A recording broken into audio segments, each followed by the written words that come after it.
This is boring history for sleep, how animals brought death in medieval times. If you find yourself becoming drowsy, that's just as it should be. But if you remain awake for a while, we'd love to know how are you feeling right now. Leave a comment below, and if you can, stay with us until the end. Let us begin.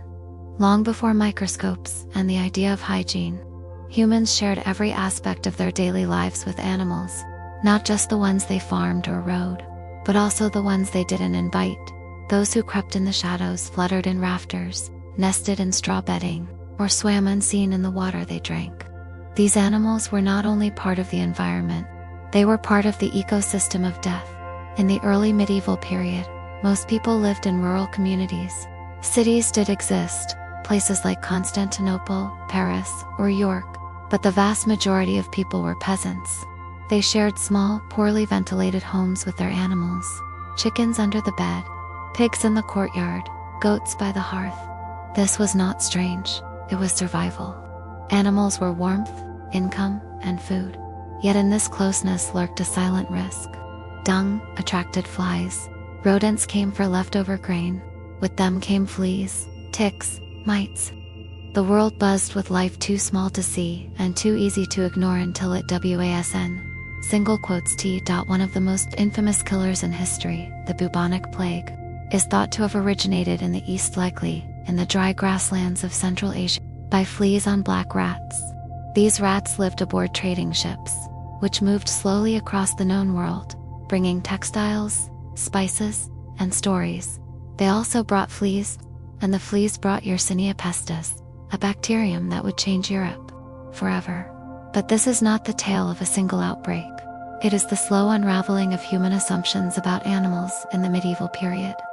The plague that struck in the mid-14th century, known as the Black Death, was only one chapter. There had been smaller outbreaks before it, and there would be more after. But the mechanisms of death remained the same: animal, parasite, bacteriotransmission. Through closeness. In the villages of France, grain was stored in wooden silos or sacks inside cottages. Mice and rats came freely, nibbling by night, hiding by day. Children would sometimes catch them for fun, but more often they were ignored. No one knew the role they played in spreading disease. There were no sterilization tools, no concept of microbiology. Illness was explained by bad air, divine punishment, or humoral imbalance.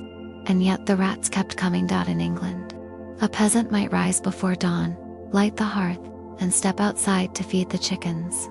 The coop would be built of scrap wood, perhaps reinforced with dried mud. Inside, fleas might nest in feathers and straw.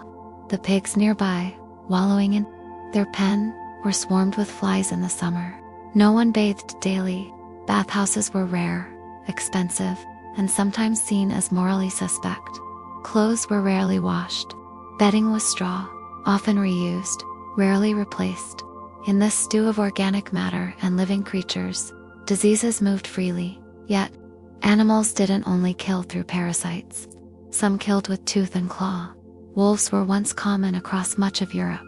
As forests were cut down and settlements grew, humans and wolves came into increasing contact. In harsh winters, when food was scarce, packs sometimes came into villages. Stories from Eastern Europe tell of wolves carrying off children, of shepherds fighting them off with staffs. While some of these tales were exaggerated over time, enough were real to breed widespread fear. A single wolf attack was enough to terrify an entire region for years. In more mountainous areas, bears posed a danger. Less aggressive than wolves, bears still attacked when startled or when cubs were threatened. More common, however, were the accidents.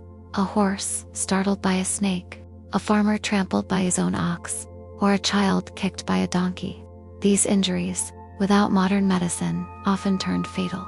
Infections set in quickly.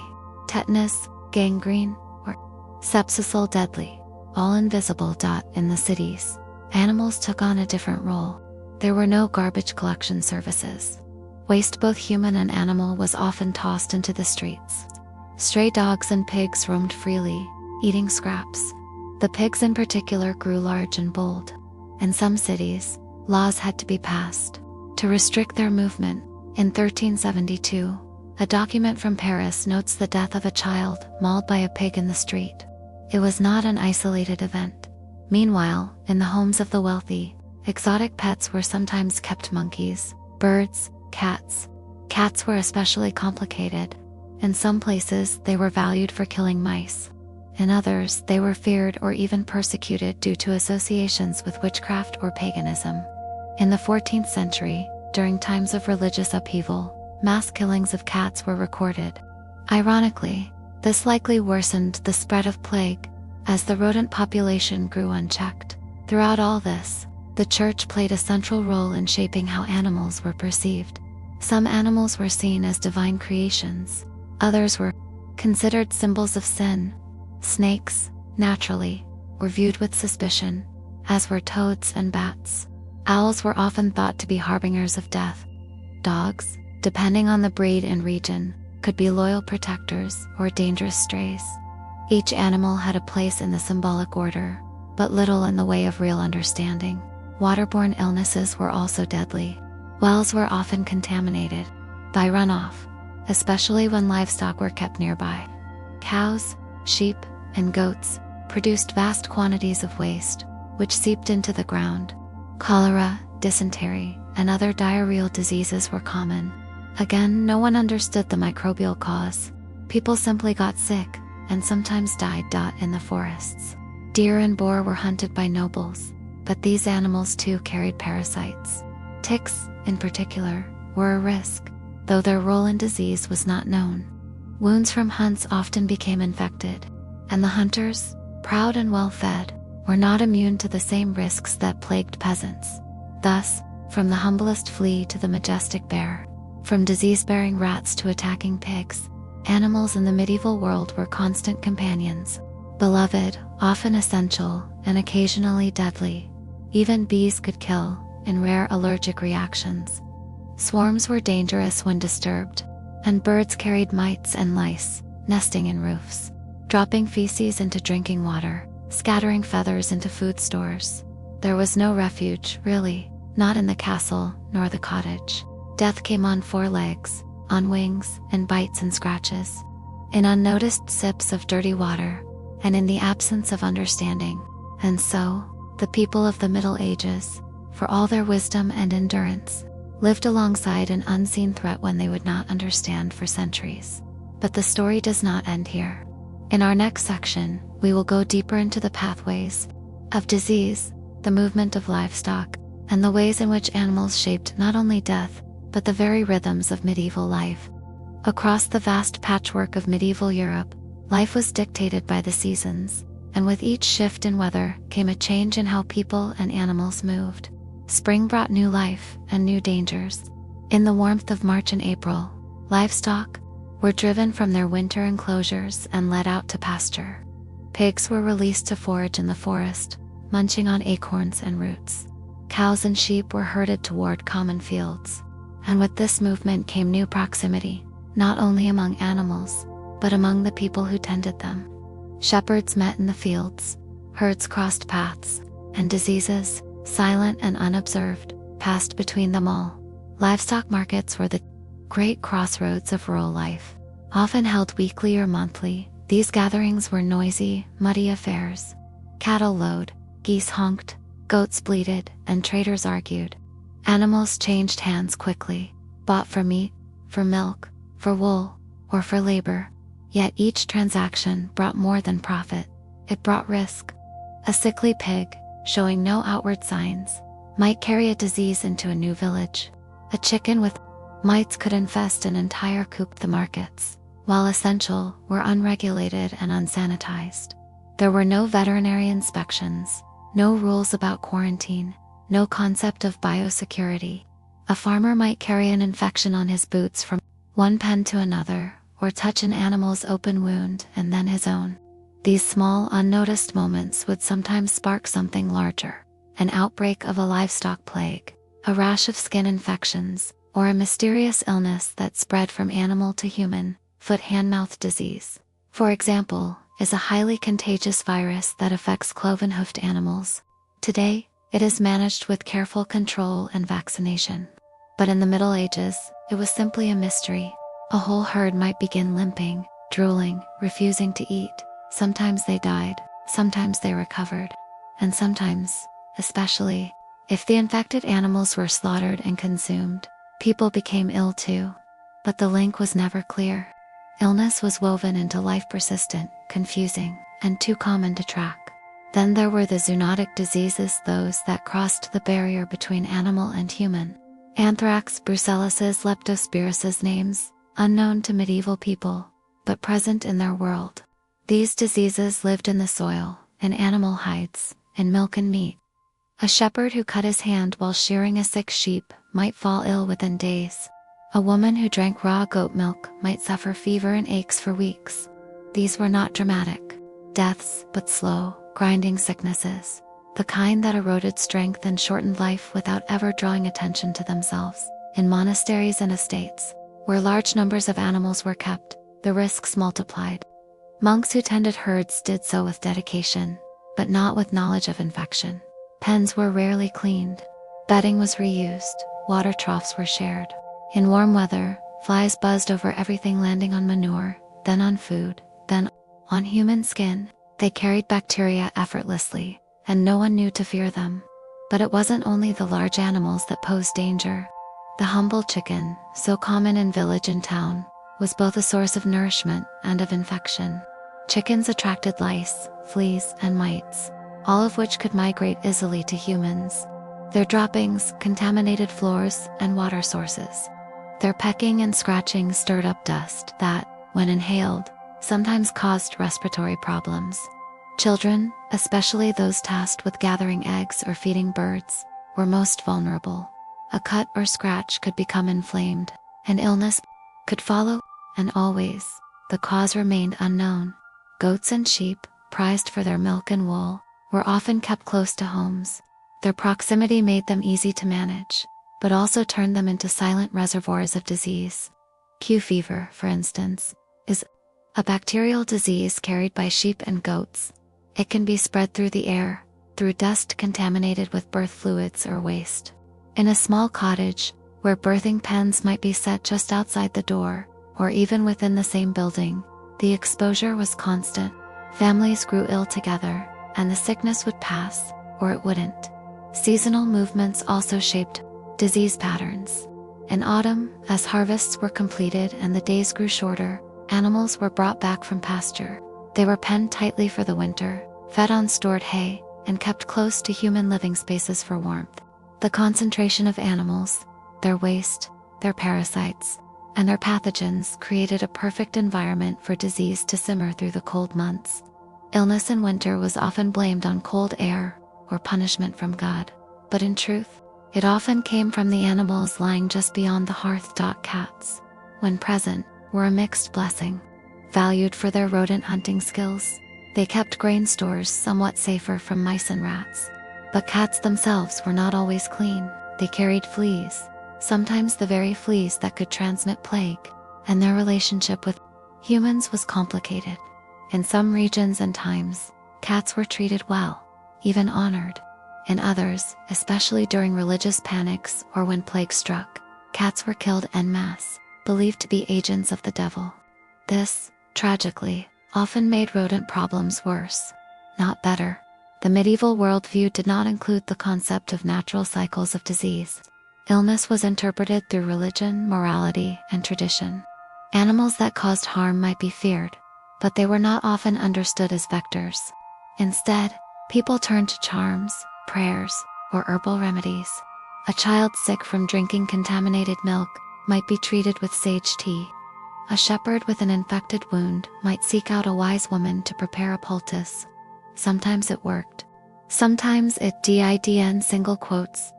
Markets also brought people into contact with animal waste.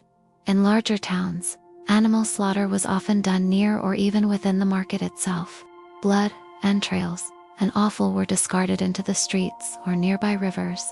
Dogs gathered to eat scraps. So did pigs. And people walked through it all, their boots collecting traces of death, which they carried into homes, inns, and churches. In some cities, laws were eventually passed to limit this filth, but enforcement was weak. In 14th century London, for example, There were rules against dumping waste into the Thames, yet complaints from the times show that butchers continued to do so. The river, meant to be a source of life, became a carrier of death. Fish that fed on waste were caught and eaten. Wells downstream grew foul. And still, the connection between animal waste and human sickness remained largely unrecognized. Even clothing played a part. Wool, the fabric of choice for most people, was taken from sheep, spun and worn without ever being boiled or sterilized. Mites and lice might live within it. Skin infections were common, especially in children. Wool garments, rarely washed, were passed down through families. It was not uncommon for a child to wear a tunic that had belonged to a grandparent. Along with it came the embedded remnants of years of wear, of sweat, of invisible life. Horses too played a role in death. Though not usually disease carriers in the same way as rats or pigs, they caused accidents frequently. In cities, they pulled carts at high speed, and people, especially children, were sometimes trampled. In the countryside, a startled or wild horse could throw a rider or kick a passerby. There are records of broken skulls, crushed limbs, and fatal wounds caused by horses. Without surgical knowledge, such injuries often led to death. The larger truth of medieval life is that animals were necessary. They were woven into every aspect of human survival. Yet they also brought death not maliciously, not deliberately, but by nature's indifferent hand. And because understanding was limited, people lived in a state of constant risk, without truly knowing why illness came or how to prevent it. As we close this part of the story, we leave behind the muddy paths of the livestock markets, the smoky halls of winter cottages, and the crowded stalls where pigs and children sometimes slept side by side. In the next part, we will explore how medieval medicine attempted to respond to animal-borne diseases, what was believed, what was practiced, and how animals themselves were sometimes blamed, punished, or even put on trial. As the bells of medieval churches marked the hours of prayer, the people of Europe lived in a world that believed every sickness had a meaning, every symptom a message. Illness was rarely seen as accidental. Disease, especially when it spread across households or entire villages, was interpreted through the lenses of faith, morality, and the balance of nature. Animals, being ever-present companions in human life, played many roles in this understanding, some seen as sacred, others as cursed. The framework of medieval medicine was rooted in ancient theories. Chief among these was the concept of the for humors, blood, phlegm, yellow bile, and black bile. A healthy person was said to be in balance, their humors in harmony. But when sickness struck, the balance was thought to be disturbed. A fever might indicate too much blood. A melancholy mood might signal an excess of black bile. Treatments then aimed to restore this balance. Animals entered this system not as sources of disease, but as symbols, tools, and occasionally scapegoats. In the eyes of medieval doctors, illness caused by animals was seldom traced to the animal itself. Instead, it was filtered through allegory or moral causation. For example, if a person became sick after being bitten by a dog, the bite was seen as the delivery of poisoned humors, or perhaps even a divine punishment for sin. There were no bacteria. In their understanding, only imbalance, misfortune, or judgment. One of the few animal-related illnesses recognized as distinct was rabies, though it was not understood by that name. Dogs that behaved erratically, snarling, foaming, biting without cause, were feared. A person bitten by such an animal might fall ill with fever, confusion, or seizures. In such cases, the dog was said to be mad. Treatments were limited. Some called for cauterizing the bite with hot iron. Others recommended strange combinations of herbs, wine, or even animal parts, such as the powdered liver of the offending dog. None were reliably effective. Many patients died, often in agony, and the deaths only deepened fear of certain animals. Beyond rabies, other illnesses now known to be zoonotic were rarely identified as such. If a shepherd died weeks after shearing a sick sheep, the connection between act and outcome was never made. Instead, blame might fall on foul air, on a curse, or on the position of the stars. Astrology, though not medicine by modern standards, was frequently consulted by physicians. the moon's phase, the alignment of Saturn, or the movement of Mars might influence the diagnosis or timing of treatment. Animals, being creatures of the earth, were seen as both susceptible to and participants in these celestial influences. Cats, as we have seen, were especially complicated. In some places, they were embraced for their utility, especially in grain storage or monasteries, where silence and cleanliness were prized. But in times of social upheaval, such as during outbreaks of plague or famine, cats were increasingly seen as unholy. Their association with women, especially widows or healers, made them targets of suspicion. Black cats in particular were feared. Some believed they were witches in disguise, or the familiars of demonic forces. And so, in certain towns and regions, mass killings of cats occurred. Ironically, this sometimes led to surges in rat populations, further increasing the spread of disease. Pigs, too, had a strange place in the medieval imagination. In the countryside, they were raised for meat, their foraging nature making them useful in clearing forested areas.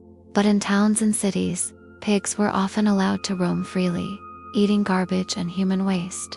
They were strong, sometimes aggressive, and unclean.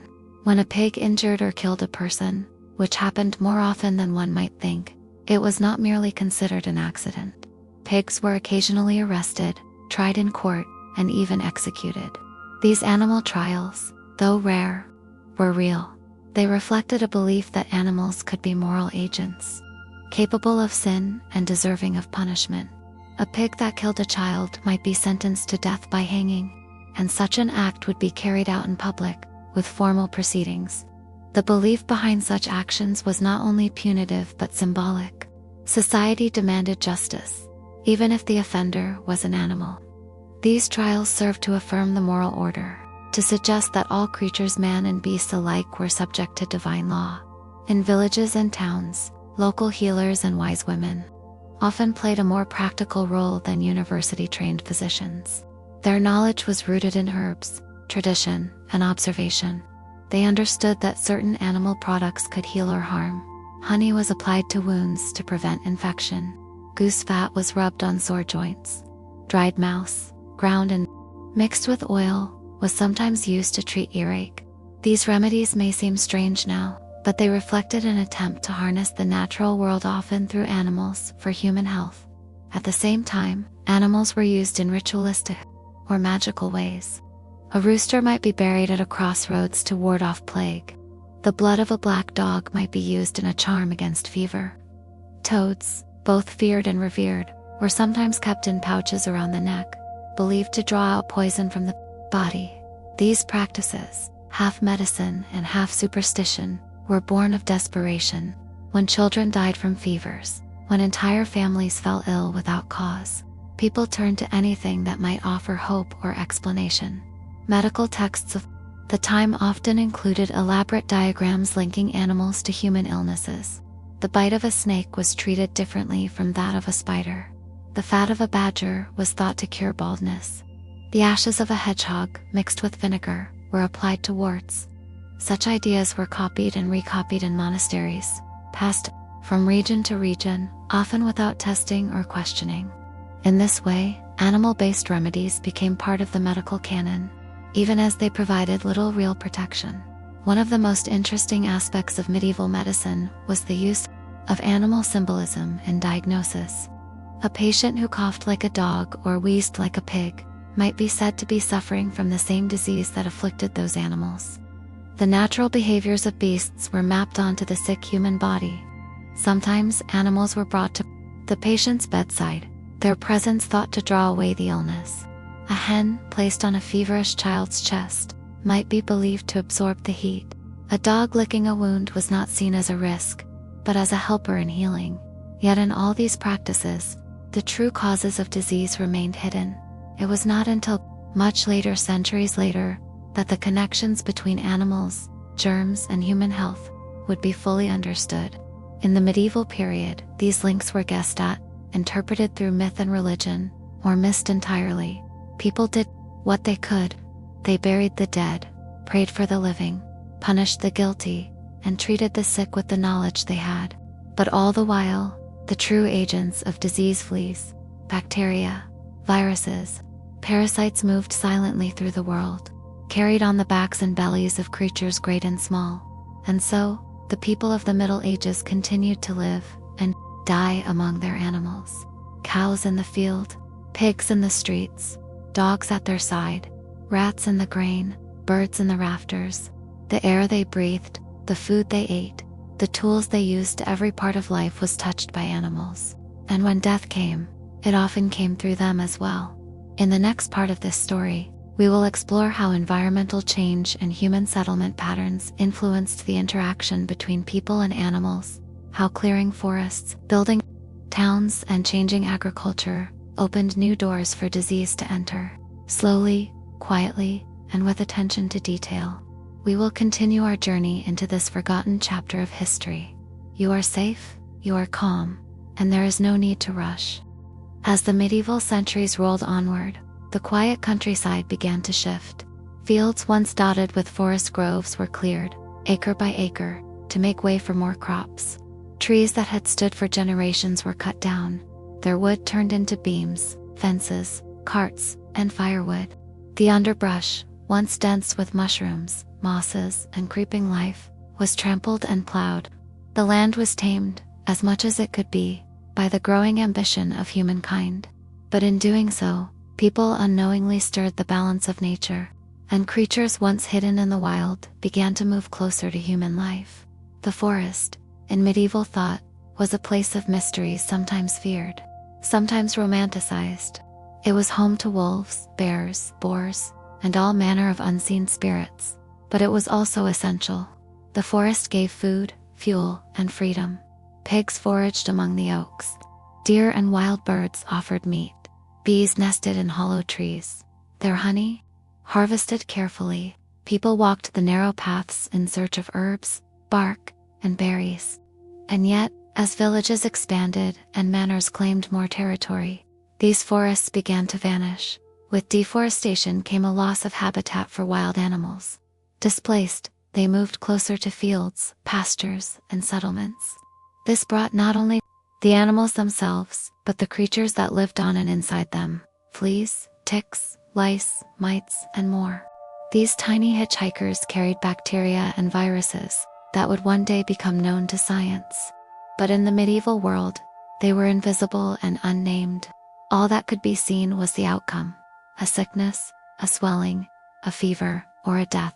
Rodents were among the most adaptable creatures to benefit from these changes. The black rat, Rattus rattus, made its home in barns, grain stores, thatched roofs, and walls. Drawn by human food and warmth, it flourished wherever people gathered. Unlike wolves or boars, rats did not need the forest. They needed human waste, human crumbs, and human shelter. And in return, they brought with them their fleas, particularly Xenopsilochiapis, the flea that would later become infamous for carrying the plague bacterium. But long before the Great Plague years, rats were already a quiet part of medieval life. They chewed on sacks of flour. They scurried under beds. They died in wells, their droppings mixed with food. People often accepted them as nuisances, not knowing the dangers they carried. Cats helped control their numbers, but not completely. Dogs, too, might kill a rat, but then carry its fleas back to the hearth. As towns grew, the layers of life deepened. Streets narrowed, and buildings rose. Markets crowded together, often with butchers, tanners, and fishmongers working side by side. Waste from animals' blood, skins, bones was dumped in alleyways or rivers. Sewage ran in shallow channels, sometimes mingling with animal remains. The smell, described in records from the time, was thick and constant. But to most, it was simply part of life. There were no garbage collectors, no sewers, no understanding of contamination. And so, bacteria flourished in places no one thought to clean. Domesticated animals lived cheek by jowl with their owners. A cow might sleep just outside the front door. A pig might root in the courtyard. Chickens roosted in corners. These creatures were not just food, they were property, companions, and symbols of survival. In smaller homes, animals shared the same building, and sometimes even the same room, as people. At night, their breath mixed with the breath of children, their waste mixed with the straw bedding on which families slept. In winter, their warmth was welcome.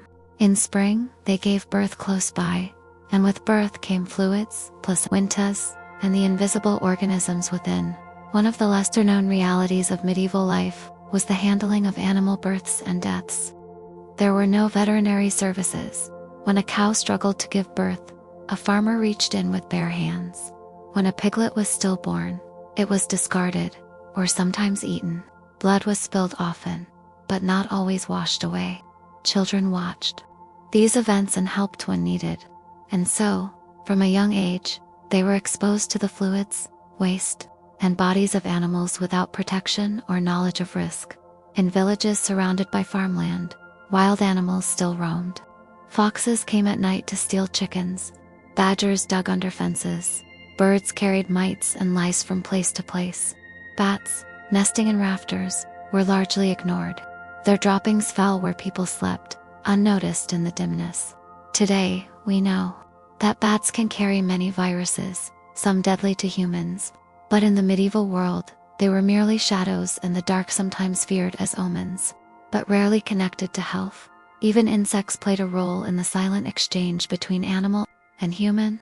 Flies, bred in dung heaps and carcasses, moved freely through homes.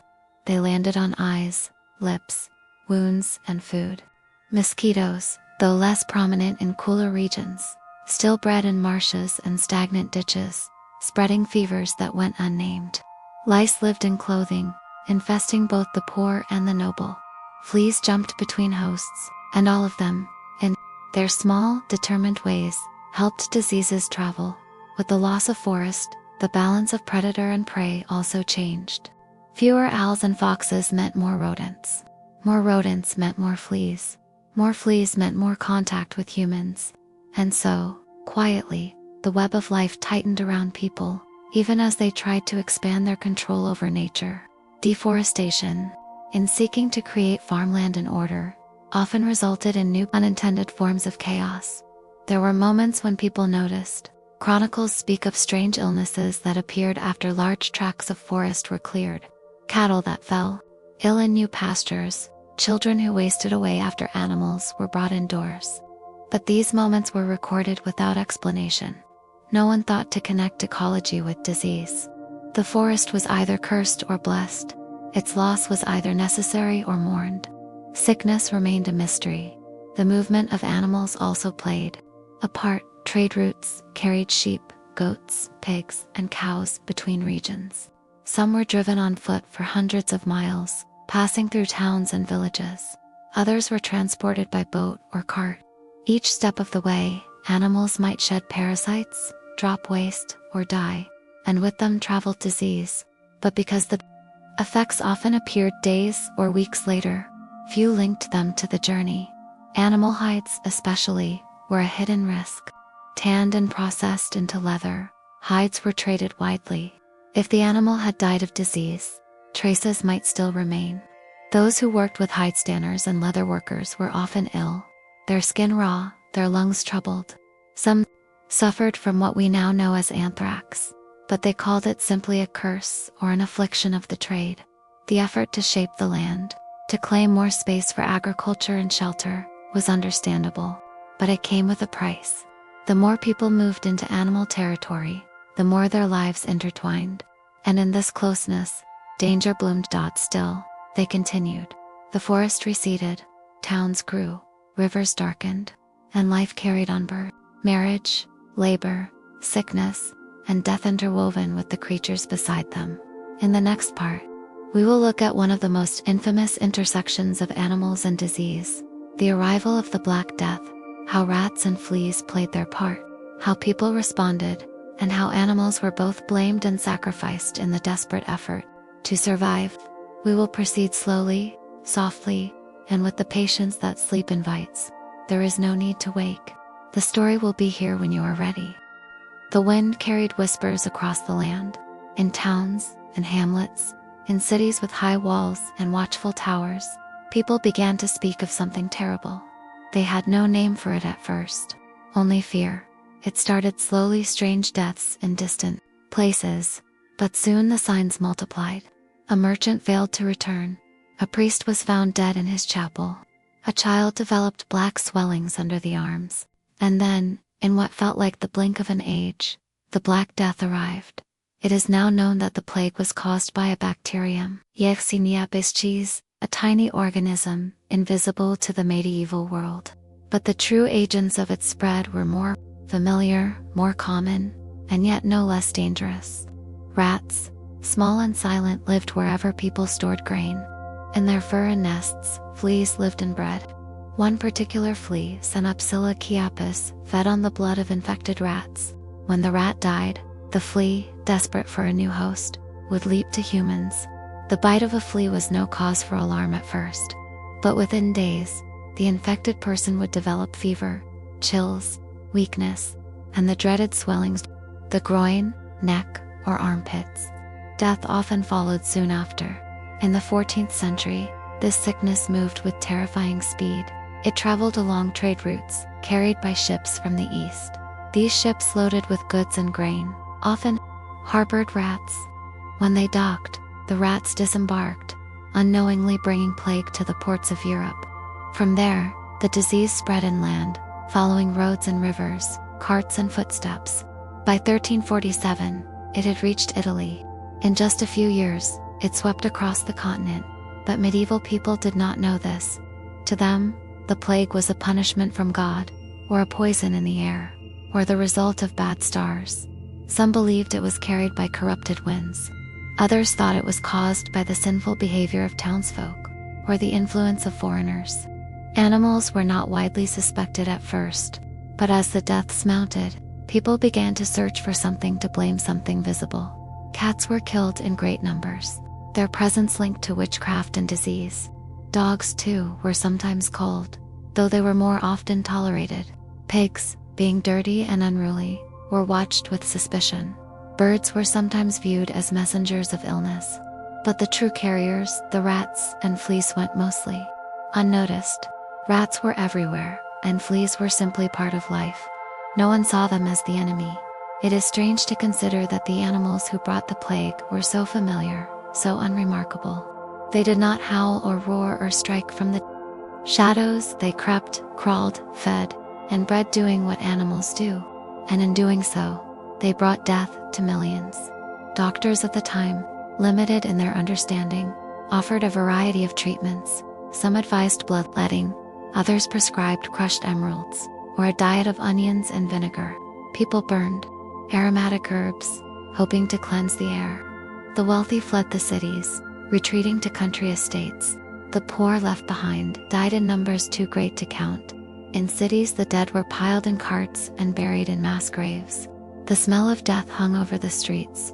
Bells tolled constantly. Priests prayed without rest. Gravediggers worked through the night. Still, the rats moved quietly through it, all through straw, through garbage, through the folds of sleeping garments, carrying their invisible burden. The effects on society were profound. Entire villages were emptied. Fields went unplowed. Markets stood silent. Monasteries lost their monks. Nobles lost their heirs. In some places, half the population perished. In others, even more. The fabric of life unraveled. And still, few understood that a flea's bite, or a rat's journey, could be the link between the living and the dead. In some towns, desperate measures were taken. Walls were closed. Travelers were turned away. Ships were burned. Dogs and cats were banished. Fires were set in the streets to purify the air, but none of it stopped the plague. The true solution, understanding the role of animals in disease, was centuries away. There were rare moments of insight. Some observers noticed that plague followed the arrival of ships. Others noted that people who handled certain animals, or lived near large rat populations, fell ill more often.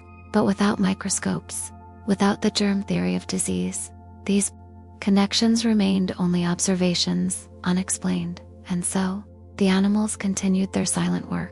Rats, hungry and unnoticed, gnawed on sacks of flour. Fleas, seeking blood, bit skin, and spread sickness. People, unaware, kept living as they always had, till the fever came, the swellings appeared, and the bells tolled once more. The plague, changed Europe.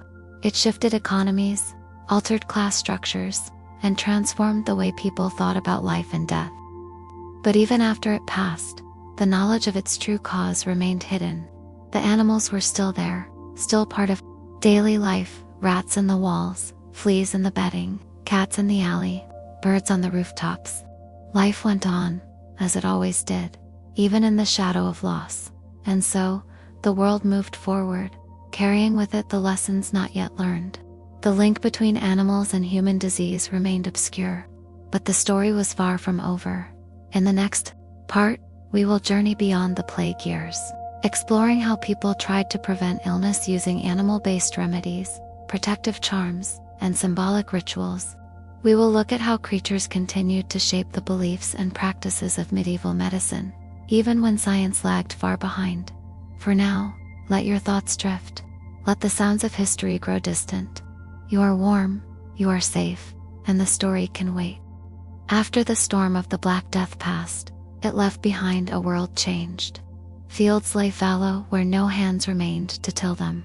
Churches rang fewer bells, villages shrank, and cities, though still full of life, seemed quieter, more cautious. And yet, people remained resilient. Life went on. The sick still needed care. The fearful still sought protection. And without scientific knowledge to guide them, many turned again to animals, not just as causes of illness, but as possible cures. In medieval thought, healing was a delicate art of balancing the body's humors: blood, phlegm, yellow bile, and black bile. When these were out of balance, disease took root. But restoring that balance was no easy task. Without access to reliable medicine, most people relied on what they could see, touch, and gather. Animals, always nearby, became tools in the endless search for relief. One of the more curious practices was the use of animal parts in folk medicine. Every part of an animal, from its horns to its hooves, was believed to hold special properties. Powdered staghorn was thought to cure epilepsy. Burned feathers might drive out evil spirits. Fox lungs, dried and crushed, were recommended for chest ailments. And a broth made from snails was believed to ease a fever. Bees were especially valued.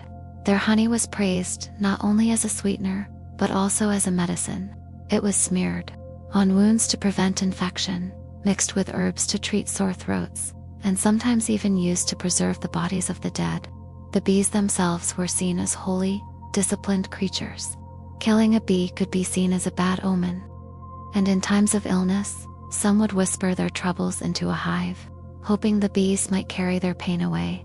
Other creatures, less pleasant, were also enlisted in the name of healing. Leeches were applied to the skin to suck out what was believed to be bad blood. Though unpleasant, this practice endured for centuries. Insects like ants and beetles were sometimes dried and mixed into powders. Frogs were bound to throats or bellies in hopes of drawing out poison or fever. The logic was not scientific, but symbolic. Disease was seen as a kind of darkness that could be lured, transferred, or expelled. At times, entire animals were used in rituals meant to ward off death.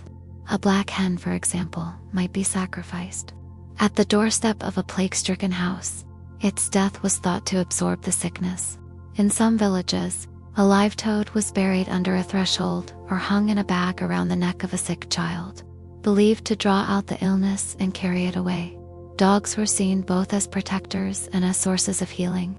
A dog's lick, especially to a wound, was thought to promote recovery.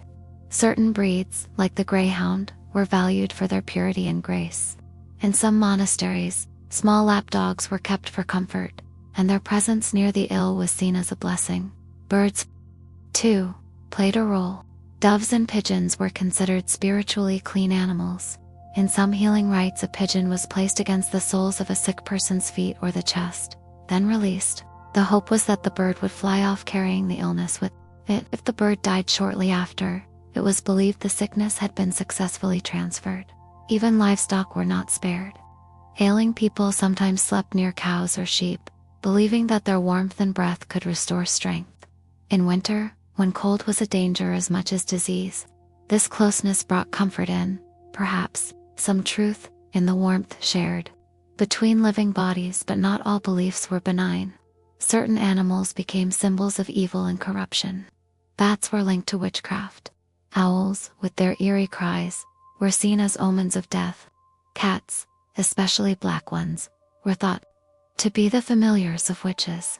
Many were killed during outbreaks of illness, an act that tragically may have made things worse. Fewer cats meant more rats, and more rats meant more fleas. The link between animals and magic was strong. Amulets made from animal bones, teeth, or feathers were worn for protection. Hairs from a wolf were tied into a pouch and worn around the neck to ward off bad dreams. A rabbit's foot was a symbol of luck, its origins stretching back into pagan beliefs. In rural areas, people whispered charms learned from grandmothers, passed down from times long before churches marked the land. Monks and scholars, meanwhile, kept bestiaries, books filled with drawings and descriptions of animals, both real and mythical. These books were part natural history, part moral lesson. The lion, for instance, was noble and strong, a symbol of Christ. The serpent was cunning and deceitful, a symbol of Satan. The unicorn, though never seen, was believed to be pure and shy, tamed only by a virgin. These beliefs shaped how animals were viewed, not just as physical beings, but as signs and symbols in a world full of mystery. It is easy to see how, in a time without microscopes or modern science, people sought meaning in the living world. Around them, they looked to animals for answers, comfort, and hope. And even when the remedies failed, the ritual itself brought a kind of peace. To act was better than to do nothing. To believe was better than to despair. These customs persisted for centuries, woven into daily life. Mothers passed their knowledge to daughters. Farmers shared remedies with neighbors. Priests blessed animals on special days, and entire villages took part in processions meant to drive away sickness. The animals were there through it all, sometimes as helpers, sometimes as scapegoats, always near. In the next part, we will look more closely at how specific animals, especially pigs, birds, and cattle, interacted with medieval towns and farms, and how their presence shaped health, hygiene, and the spread of disease in ways both large and small. But for now, rest, let your breath slow. Let the quiet of history settle over you like a blanket. The animals are sleeping, and so may you. In the Middle Ages, animals were everywhere. They were not confined to barns, fenced pastures, or remote fields, as they often are in the modern world. Instead, they lived side by side with people under the same roofs, walking the same streets, drinking from the same sources of water. There was no sharp line between where animals belonged and where people lived. They shared space, and in that closeness, they shared more than just warmth and labor, they shared risk. The typical medieval village or town was a place of constant motion. Chickens wandered freely through courtyards, scratching in the dirt. Pigs rooted through refuse in the streets, searching for scraps of food. Cows, essential for milk, were often led through town for grazing or kept in small enclosures behind homes. Sheep grazed on common land, and goats were tied near cottages to chew at grass or ivy. Dogs chased after carts or napped in doorways, and cats slipped quietly along the edges of everything. Hunting for mice among the grain stores, it is easy to romanticize such a world, simple, close to nature, rooted in routine, and in many ways, it was. But that closeness came at a cost. Sanitation was poor, waste piled in the streets, animals defecated where they pleased, water sources became contaminated. Disease, which thrives in the overlap between humans and animals, found ample opportunity to spread. Pigs were among the most problematic. Though useful for converting waste into meat, they were known to be aggressive, strong, and often unsupervised. In crowded cities, pigs roamed freely, feeding on human refuse. They knocked over barrels, frightened children, and occasionally attacked people. Records exist of pigs killing infants left unattended in the street or near open doorways. Their tusks, their size, and their unpredictable nature made them dangerous. Yet few could afford to keep them penned. Despite these risks, pigs were common in towns. Their meat was valuable. Their ability to eat nearly anything made them efficient. But they also spread disease. Parasites thrived in their systems. Their feces contaminated wells, and their presence in such close proximity to people made them unintentional partners in the cycle of illness. Cattle, though more docile, carried their own risks. Cows provided milk, leather, and meat, and were central to rural economies, yet they required space, feed, and attention. When brought into towns, they contributed to congestion and filth. Cattle dung mixed with other waste in the streets, creating thick layers of grime that harbored flies and bacteria. When the rains came, it all ran downhill, into rivers and wells, fouling the water supply. Chickens, ducks, and geese were smaller, quieter, and often overlooked. But birds, too, carried disease. Their droppings, dry and powdery, could be inhaled. Their feathers became dusty with mites. In towns where poultry roosted in the rafters of kitchens or perched above sleeping children, the spread of illness was subtle but steady. Birds also attracted rodents, and rodents, as we've seen, brought their own dangers. Goats were useful for their milk and their hardiness. They could survive on little and thrive in rugged places, but their curious nature made them a nuisance. They nibbled on laundry, knocked over water jugs, and slipped into homes in search of food. In tight living quarters, this added to the mess, and their manure, like that of all animals, became part of the ever-present muck. Then there were the vermin. Rats and mice scurried through grain bins, chewed through wood, and left droppings in kitchens and pantries. Fleas, thriving in warm, crowded places, moved easily between animal and human. Lice lived in bedding, in clothing, in the folds of hair. The medieval home was alive with creatures, most of them unseen, many of them unwelcome, but people made do. They swept their floors with bundles of twigs. They hung herbs to repel pests. They stored grain in sealed containers, when they could afford them. Cats were welcomed for their hunting skills. Dogs barked at intruders. And though no one understood microbes or parasites, there was still a sense of which animals were clean and which were not, which ones brought blessing and which ones brought danger. There were times of regulation too, in larger towns and cities. Authorities issued ordinances, rules about where animals could roam and where they could not. In Paris, pigs were banned from city streets more than once, though enforcement was difficult. In London, butchers were ordered to keep waste from flowing into the Thames, yet blood and offal still spilled into the gutters. Laws tried to control the mess, but the scale of it was overwhelming. Markets were another point of contact. Livestock. Markets brought together animals from many regions, often sick or wounded. Here, diseases spread quickly from animal to human. Touching, smelling, cutting, cleaning, these acts bound people to the creatures they raised and sold. In the blood and breath of the market square, illness found one more place to travel. Still, most people did not think of animals as dangerous. They thought of them as life. Without animals there would be no milk, no eggs, no wool, no leather, no meat. They were essential.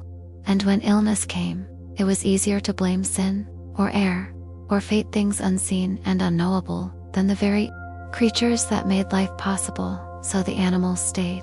They curled up in corners, they snorted in the dark. They bleated, clucked, squealed, and hissed. They were companions, tools, symbols, and neighbors.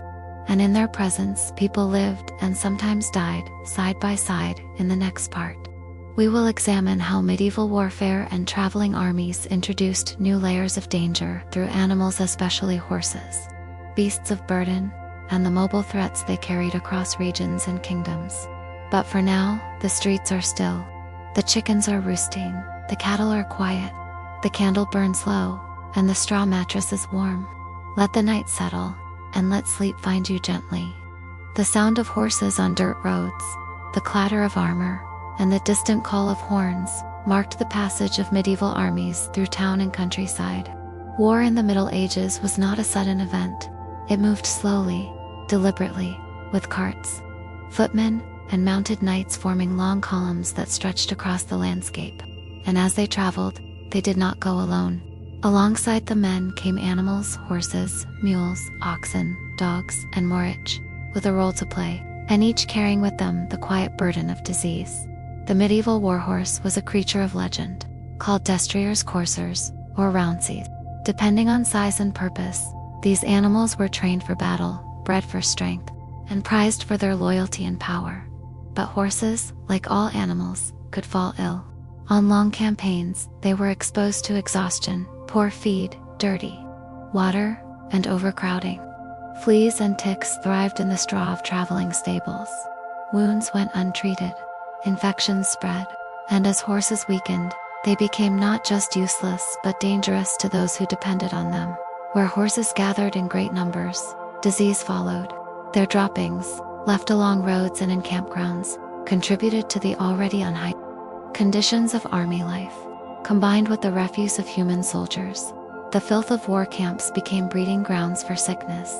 Flies settled on wounds. Rats followed the trail of spilled grain. Dogs scavenged among the waste. And in the silence of the night, when the fires burned low, illness crept through the ranks. Armies brought with them mules and oxen to pull carts. These animals were vital for transporting weapons, food, and tents. But they, too, suffered under the strain of long marches. When they died, their bodies were often left by the roadside, bloating in the sun, drawing carrion birds and flies. Sometimes desperate soldiers skinned the dead animals for food or leather, and in doing so they exposed themselves to the bacteria and parasites lingering within the flesh. In war, there was little time for caution. A soldier weakened by hunger or injury could not afford to worry about the cleanliness of his surroundings. If he was cold, he sought warmth perhaps by sharing a tent with a dog or curling beside a beast of burden. If he was hungry, he ate whatever could be found. And if he was sick, he passed his sickness to those nearby without ever knowing how or why. Some armies employed dogs not only as companions but as workers. They guarded supplies, warned of intruders, and followed their masters into battle. These dogs slept in camps, ate scraps, and moved freely among the men. If they picked up fleas or ticks, those parasites spread easily in the close quarters of tents and wagons. The dogs themselves rarely suffered, but the soldiers already weakened by exhaustion did. And it was not only parasites. Diseases like anthrax and glanders, both transmitted through livestock, could leap from animal to human through cuts, inhalation, or close contact. These illnesses spread quickly in unsanitary camps, where wounds were common and medical care was limited to prayer, herbs, and guesswork. War also disrupted the natural order. Armies moved through fields, leaving trampled crops and frightened animals in their wake. Villages were burned, livestock scattered, and wild animals driven from the woods into populated areas. With displacement came confusion. Dogs turned feral. Rats moved from abandoned farms into city walls. The web of disease spread wider, pulling at threads few even noticed. When the fighting ended, it ended. The dangers did not. Soldiers returned home, often sick, malnourished, and infested with lice or fleas. They carried disease back to towns that had never seen battle. Their animals, too, came home changed if they came home at all. And so the legacy of war extended far beyond the sword. It traveled in fur and hoof, in breath and blood. In the unseen bond between men and beasts, there were also the animals left behind. On fields of battle, the bodies of men and horses lay together. In the days that followed a great fight, these fields became places of scavenging. Wolves came to feed, crows and ravens circled overhead, dogs half wild, picked at what was left. The decay of flesh, human and animal, mingled in the earth, seeping into the streams and wells. For those who returned to bury the dead, the risk remained. For those who drank the water days later, the danger was hidden, delayed. In time, cities built charnel houses and plague pits to hold the fallen.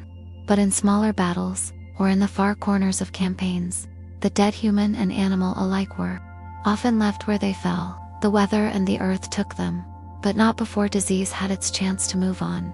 And through it all, few understood the true nature of what they faced. The sickness that followed armies was seen as divine punishment, or perhaps simply fate. The role of animals, so present, so constant, was rarely questioned. They were part of war, as natural as swords and armor, as common as mud and rain. In the next part, we will explore how medieval beliefs about animals shaped their role in legal systems, superstitions, and trials, how goats, pigs, and even insects stood accused in courts of law, and what this revealed about the strange symbolic power animals held in the medieval mind. But for now, the battlefield is quiet. The horses are still. The campfires have burned to embers. Let your eyes grow heavy with the stillness of the night, and let your thoughts wander softly into dreams. In the dim, candlelit chambers of medieval law, where ink-stained monks copied records and magistrates issued pronouncements in solemn tones, there existed a curious tradition that seems almost beyond belief. Animals, simple beasts without speech or understanding, could be put on trial. And not in jest, nor as metaphor, but in actual, legal proceedings with witnesses, judges, and punishments. It was a world where the boundaries between nature and human justice blurred, where the symbolic became literal, and where death once again found its way through hoof and paw. Throughout Europe, especially between the 13th and 16th centuries, animals were occasionally summoned before courts for causing harm. A pig that bit a child, a cow that trampled a man, a rooster accused of laying an egg. The charges varied, but the structure remained surprisingly consistent. The animal would be apprehended, sometimes confined, and then a formal charge would be read. A trial would follow. Witnesses gave testimony. A legal advocate might even be appointed for the accused. And if found guilty, the sentence could be execution, usually by hanging or burning. Pigs were among the most frequent defendants. Their strength, unpredictability, and closeness to human spaces made them frequent participants in tragic accidents, especially where children were concerned. In one recorded case from 1386 in Falaise, France, a sow was found guilty of killing an infant. The animal was dressed in human clothing and publicly hanged. It was not an isolated event. Such executions served in part to reinforce moral order to communities that even animals were subject to the rule of law. Sometimes, entire groups of animals were tried together. Rats, for example, could be brought to court for damaging crops or stores of grain. In one famous case from 15th century France, a group of rats was summoned to appear and answer charges of eating barley. When they failed to appear, their defender argued they had reasonable cause. The journey would expose them to cats along the way. The court granted a delay. It was absurd but not seen that way at the time. These proceedings, in their own way, reflected a desire for justice. In a world full of unpredictability, insects too were not spared. Locusts, weevils, and caterpillars were sometimes excommunicated by bishops or condemned in ecclesiastical courts for destroying crops. These were not trials in the modern sense, but they were serious nonetheless. Prayers were said, writs were issued, the pests were ordered, by divine and legal authority, to leave the fields or face heavenly wrath. When the insects persisted as insects do, the community often believed it was because of sin among the people. The legal process had failed, not because of nature, but because of spiritual impurity. Why did people do this? The answer lies not in madness, but in worldview. In the medieval mind, the universe was tightly woven with meaning. Everything had its place. God, man, beast, angel, and demon all existed in a great chain of being, each with duties, roles, and responsibilities. When an animal stepped out of its place by harming a person, by acting strangely, was seen not as random, but as symbolic, a violation of natural order. Something that needed correcting. Animals, though lacking reason, were believed to reflect divine will. A rooster laying an egg, a biological impossibility, was not merely strange. It was thought to be a sign of the devil. Such an egg, some believed, could hatch a cockatrice, a mythical beast whose breath could kill. The rooster might be burned, the egg destroyed, and the village purified. These acts were not merely superstition. They were ritualized efforts to restore balance in a fragile world. Legal proceedings against animals were rare, but they were well documented. They reflected a broader desire to bring structure to chaos. In an age when disease, famine, and war seemed to strike without cause, people turned to the rituals they understood: law, church, punishment, and purification. If justice could be served, even to a pig or a beetle, then perhaps the world could be made right again. Not all trials ended in death. Sometimes the animals were acquitted. Other times the cases faded quietly, dismissed when no satisfactory evidence could be gathered. And in some instances, the events became local legend stories passed from elder to child, often retold with curiosity and wonder. In modern eyes, these trials seem strange, even laughable. But in the Middle Ages, they were part of a deeply felt effort to understand the world. A world where animals were not merely beasts, but signs, messengers, warnings, fellow travelers on a dangerous path between heaven and earth. As the flickering candle burns low and the court records gather dust, the voices of those old proceedings fade. The courtroom falls silent. The accused pig rat or rooster passes into legend.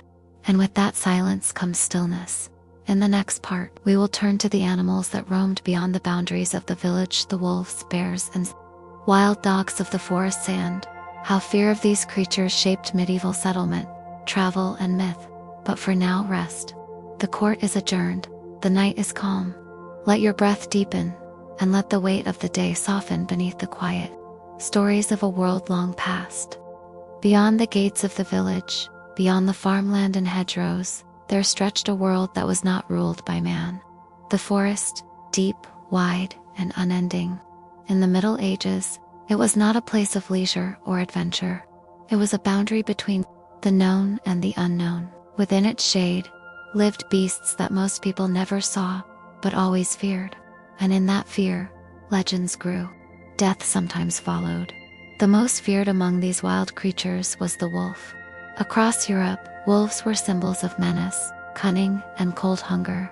They were not simply wild dogs, they were hunters, often moving in packs, silent, unpadded feet, appearing without warning in the dead of winter. A farmer might wake to find a lamb gone. A child sent to fetch water might not return. The snow told the story, paw prints, blood, silence. Wolves did not often attack humans, but the fear persisted. Perhaps it was their eyes bright and watching, reflecting firelight from the edge of the trees. Or perhaps it was their howl, drifting over the hills at night, reminding everyone of what lived just beyond the safe circle of the hearth. In many places, bounties were offered for wolves. Hunters brought back their heads, their pelts, their teeth, and still, the fear did not fade. Sometimes, wolves were blamed for what they did not do. A sudden death in the woods, a missing child, a vanished traveless, mysteries were easily explained by wolves. And so the wolf became not only an animal, but a symbol of death, of nature's indifference, of the cold that crept into human spaces when the fire burned low. Alongside the wolf, there were other creatures that haunted the margins. Bears, though rarer in many regions by the later Middle Ages, still lived in some forests and mountains. Large, strong, and unpredictable, they could overturn carts, scatter livestock, and maul the unlucky. They were hunted for meat, fur, and spectacle, but always at great risk. Stories of bear attacks were told and retold, each time a little more vivid, a little more frightening. Boars, too, were known and feared. Wild pigs, much larger and fiercer than the domestic kind, roamed in certain woodlands. A cornered boar could kill a man easily, tusks slashing, body charging. Boar hunts were considered a test of bravery, and only the strong dared face one with a spear. Yet sometimes the boar was not hunted, it was the hunter. A wrong step, a startled noise, and the beast might strike first. Not all creatures that caused fear were large. Foxes, with their sly eyes and quick movements, were blamed for missing chickens, broken eggs, and minor mischief. They were not deadly, but they were thieves. The fox came to represent cunning and deceit in fables and sermons. Even small animals could live in the human mind as symbols of sin. And then there were the animals not seen, only imagined. The Middle Ages were filled with tales of creatures that existed somewhere, far off if not in reality, then in the dreams. Of the fearful, black dogs with glowing eyes, cats that served witches, serpents in deep caves, great birds with wings like thunderclouds. These were stories whispered in firelight, but they were believed in just enough to shape behavior. Don't walk alone. Don't go too far. Don't stray from the path. Sometimes, the wild world crossed into the village. A wolf driven by hunger might approach a farm. A bear, wounded by a hunter's arrow, might stumble into a town. The response was often swift and harsh. Bells rang. Men gathered with spears and torches. Children were hidden indoors. The wild, it seemed, had breached the edge of the known end. It had to be driven back. But the wild could not be tamed. Even as forests were cleared, even as paths were paved and towns grew stronger, there remained always a sense that something lived just beyond the reach of light. Something with fur and claws and old eyes. Travelers feared nightfall not just because of thieves or bandits, but because of animals. A journey that took too long might end in the woods, with no shelter. Fires were built not only for warmth, but for protection. The crackle of burning sticks became a wall against what prowled beyond. Sleep came slowly on those nights, if it came at all. In religious texts and folklore, wild animals took on deeper meaning. The lion stood for strength, the serpent for treachery, the wolf for spiritual hunger. Monks copied these symbols into bestiaries books that combined fact, fable, and faith.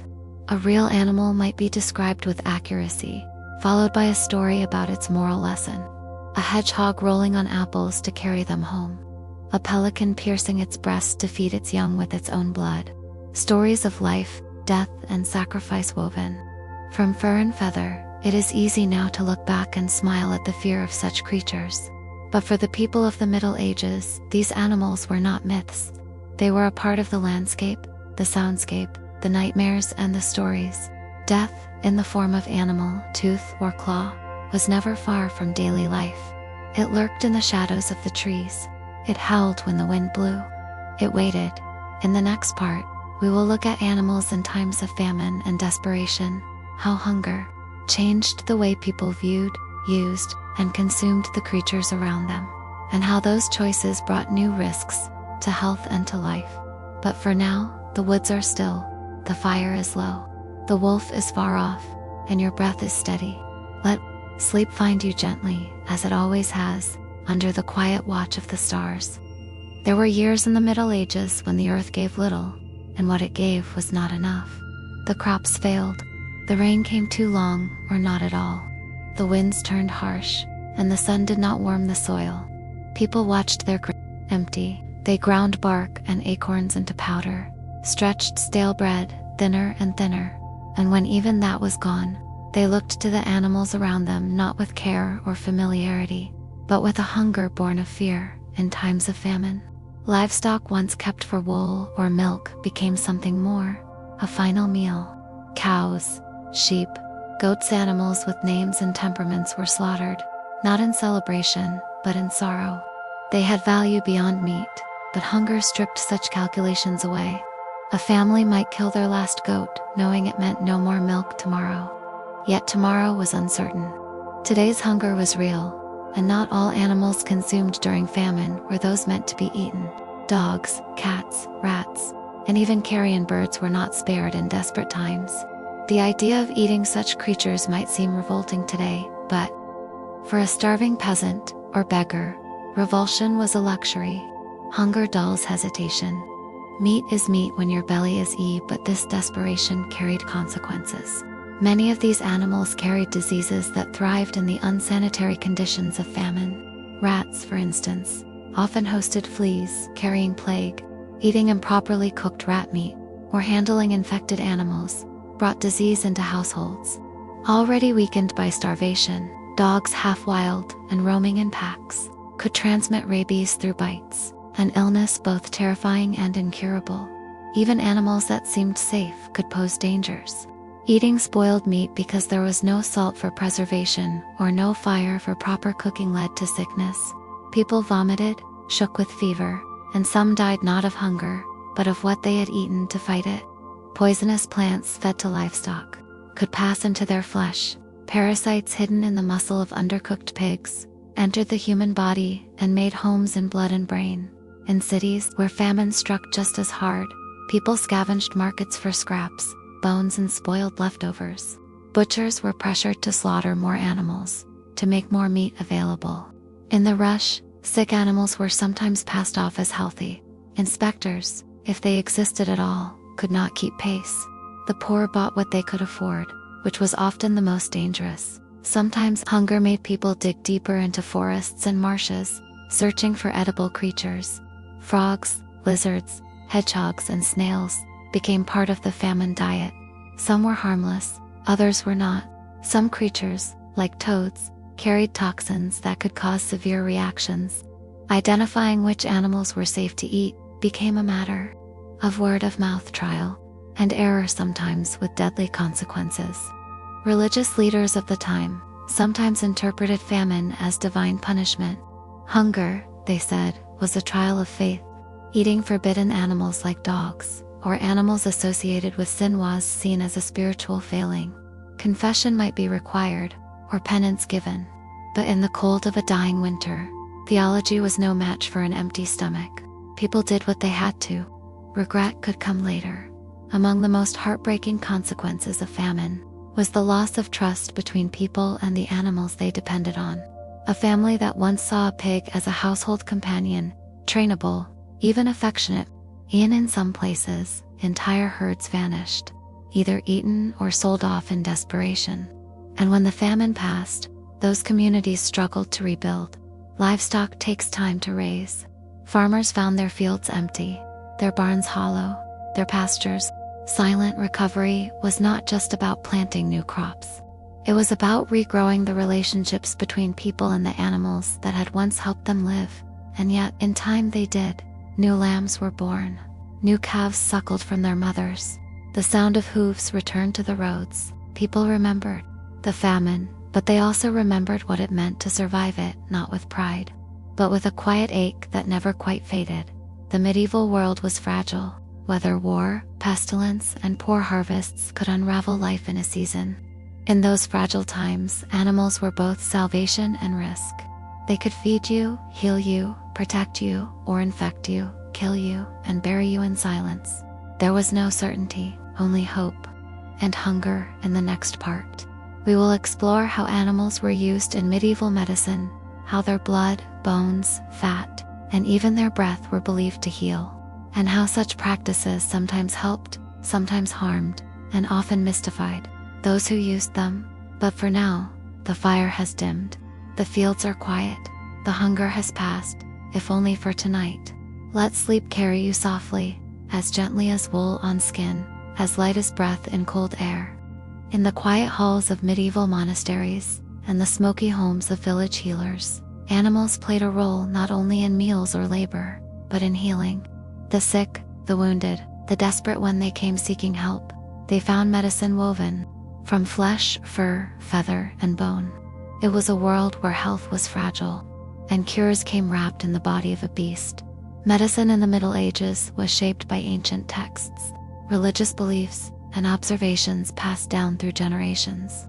The theory of the four humors, blood, phlegm, yellow bile, and black bile, dominated thinking. Illness was seen as an imbalance within these bodily fluids. To restore harmony, treatments were prescribed. Many involved plants and prayers.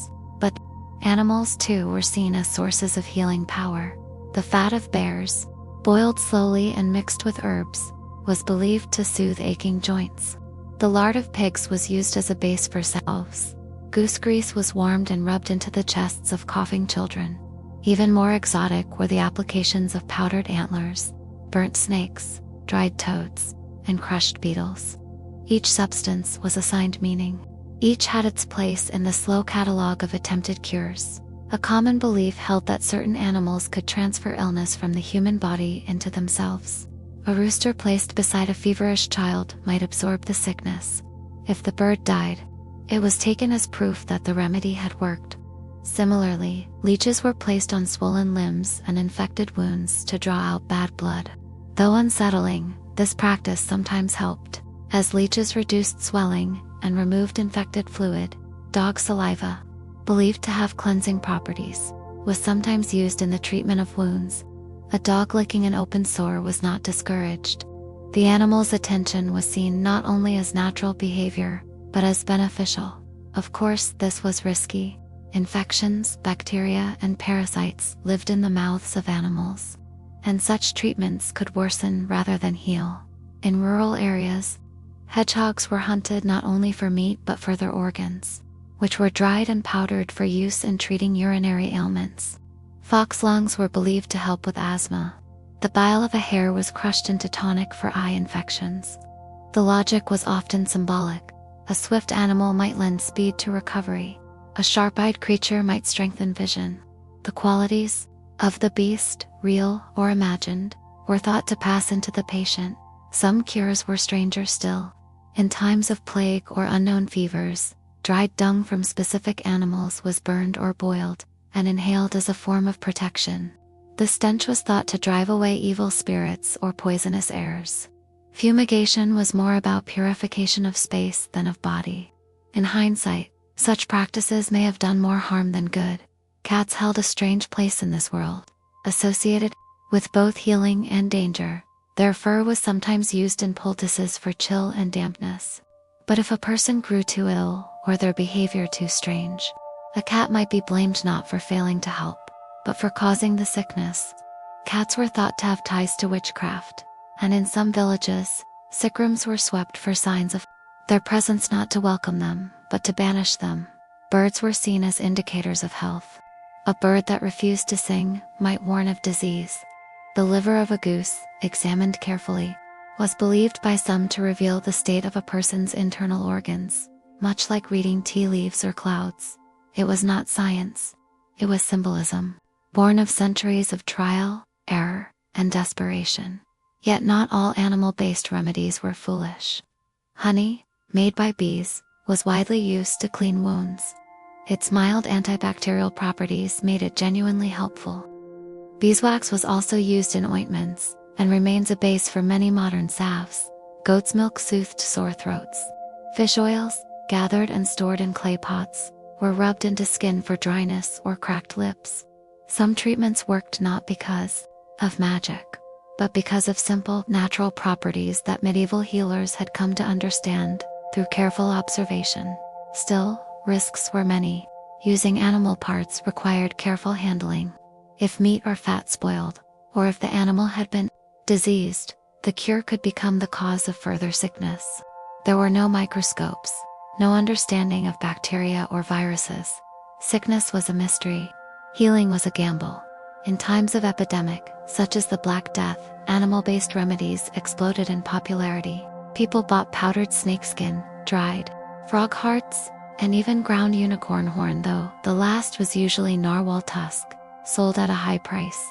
Anything rare, strange, or difficult to obtain was believed to have special power. Fear drove people to buy, to mix, to swallow anything that might hold back the tide of death.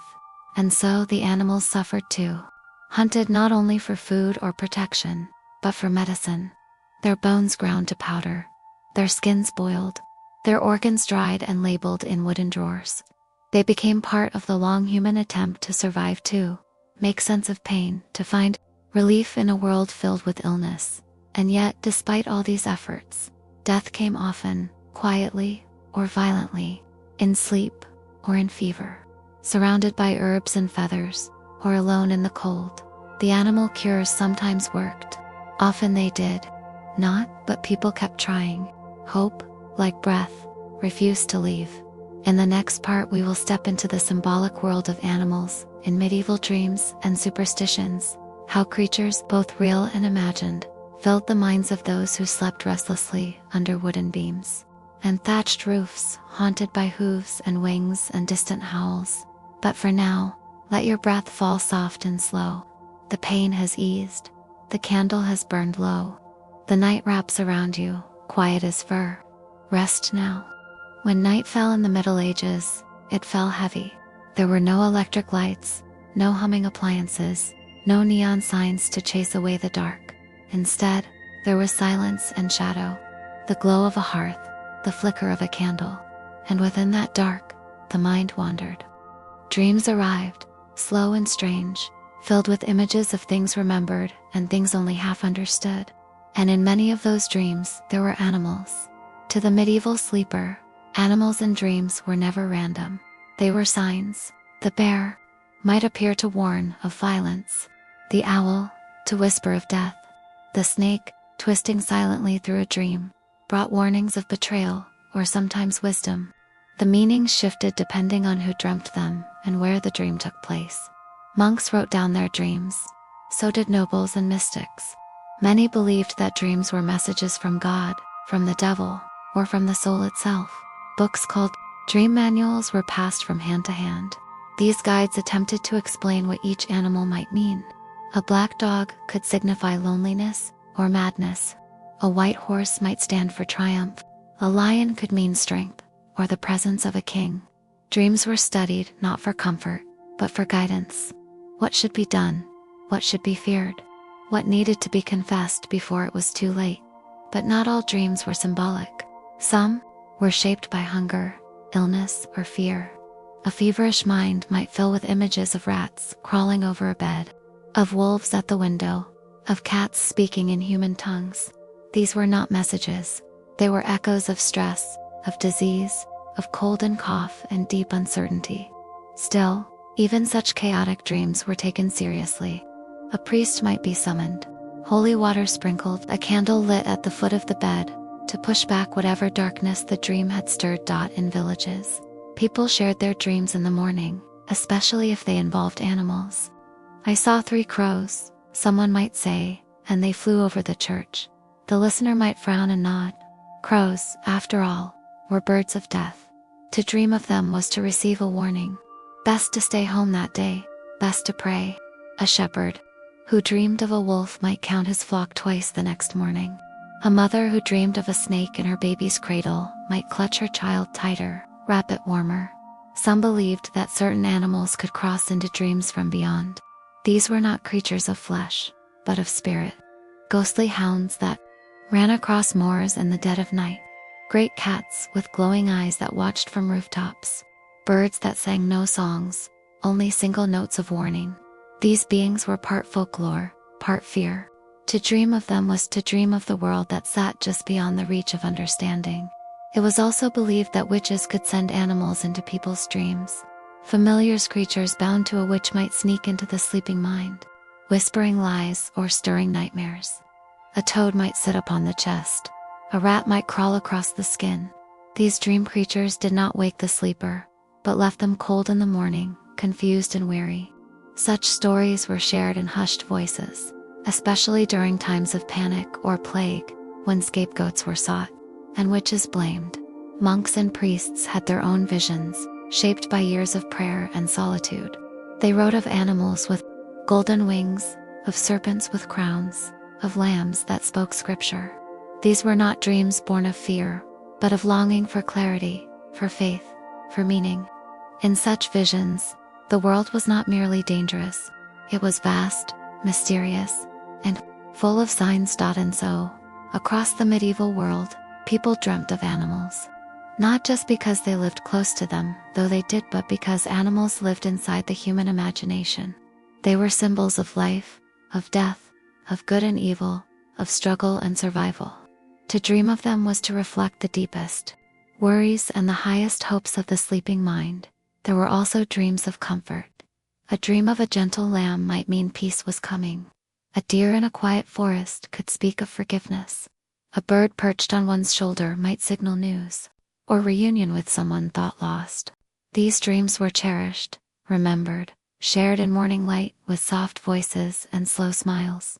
Not all dreams were dark, some were light, some brought rest. Over time, as the centuries passed, these dream animals remained, even as knowledge grew. Even today, when people dream of snakes or birds or bears, some still pause and wonder what it might mean. The symbols have faded, shifted, changed, but they have not disappeared in the Middle Ages. Animals followed people everywhere, not only in the streets and fields, but into their thoughts, into their fears, and into their sleep. They were ever present, companions and threats, protectors and omens. The line between the waking world and the dreaming one was not clear. People walked between them both, guided by hoof and claw, by wing and paw. In the next part, we will turn to the church and the sacred, how animals were used in rituals, how they were sacrificed or symbolized, and how the line between holy and earthly became blurred in the presence of fur, bone, and blood. But for now, the candles are out. The dreams come softly, Let the night surround you gently, as birds settle in trees, as dogs curl beneath the bed, and as your thoughts become quiet, slow, and still. The medieval church was more than a building. It was the center of belief, of law, of ritual, and of hope. Its walls echoed not only with sermons and song, but with the soft shuffle of hooves, the rustle of feathers, and the quiet presence of animals that played their part in sacred life. In the minds of medieval people, animals could be signs from God, messengers of purity, or dark reminders of sin. They appeared in scripture, in carvings, in ceremonies, and, sometimes, on the altar itself. From the earliest Christian teachings, animals had been used as symbols. The lamb, most famously, represented Christ himself, innocent sacrificed for the sins of humanity. In church art, the lamb was often shown with a halo, carrying a banner of peace. It was gentle and sacred. But the lamb was not the only animal to bear meaning.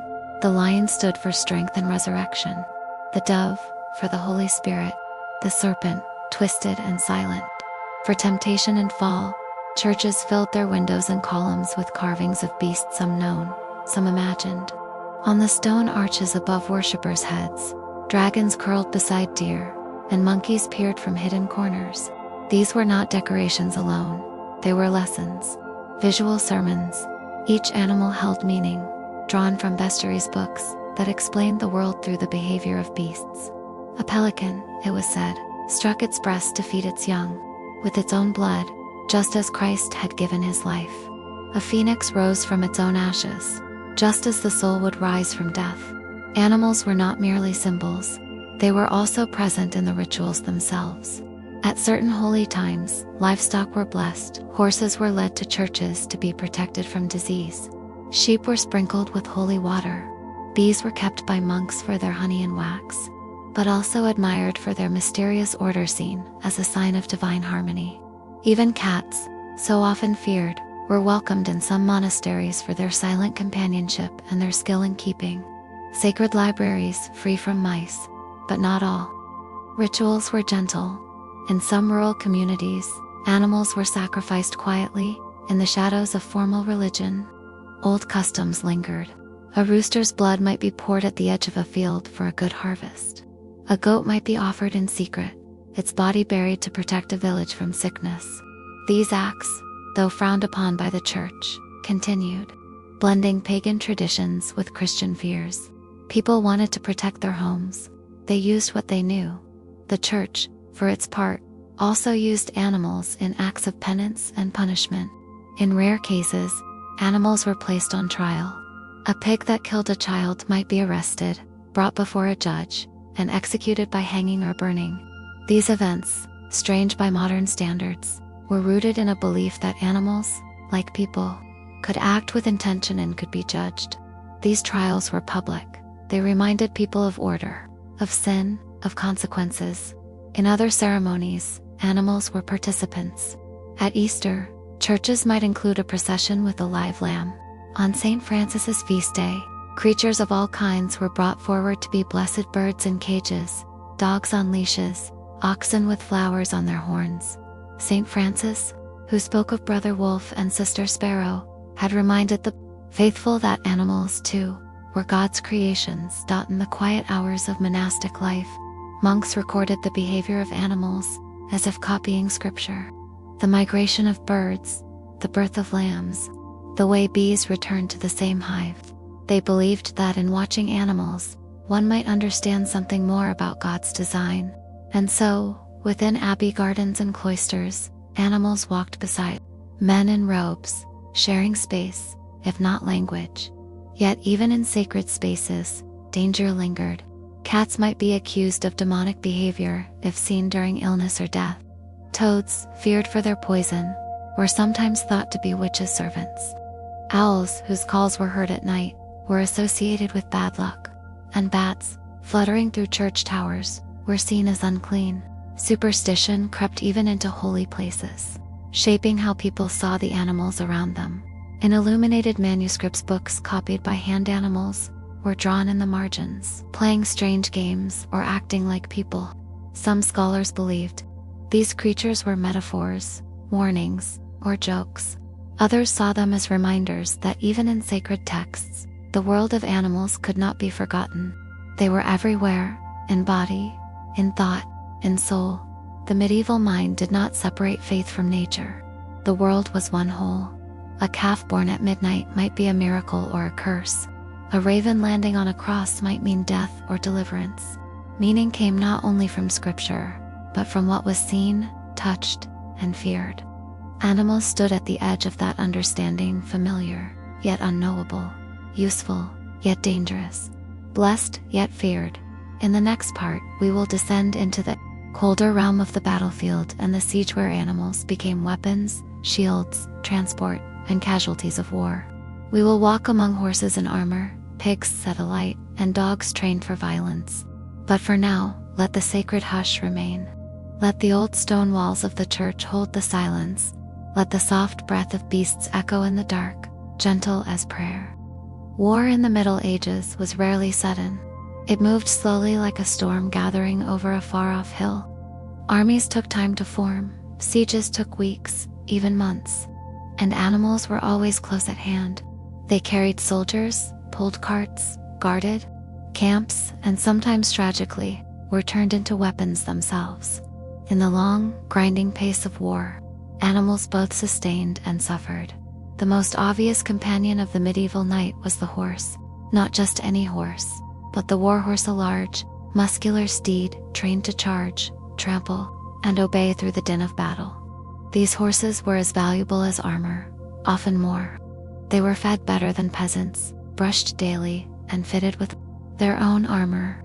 A knight without a horse was not a knight at all, and many battles were won or lost, not by swords but by hooves. But war horses were not immortal. On the battlefield they were prime targets. Archers aimed for them, pikemen braced, their weapons low, ready to strike the animal beneath the man. When a horse fell, the knight often fell too and became suddenly vulnerable, struggling under the heavy weight of chainmail. In sieges, horses might be slaughtered just for food. In defeat, their bodies lay among the dead, silent monuments. To the brutality of men, oxen played a quieter role, but no less vital. They pulled siege engines, enormous wooden machines built to knock down castle walls. Trebuchets, battering rams, and tall siege towers required slow, heavy work to move into place. Oxen trudged through mud, through snow, through broken ground. They did not know what waited at the end of the journey. They simply pulled. Dogs, too, had their place in war. Some were used as guards, others trained to attack.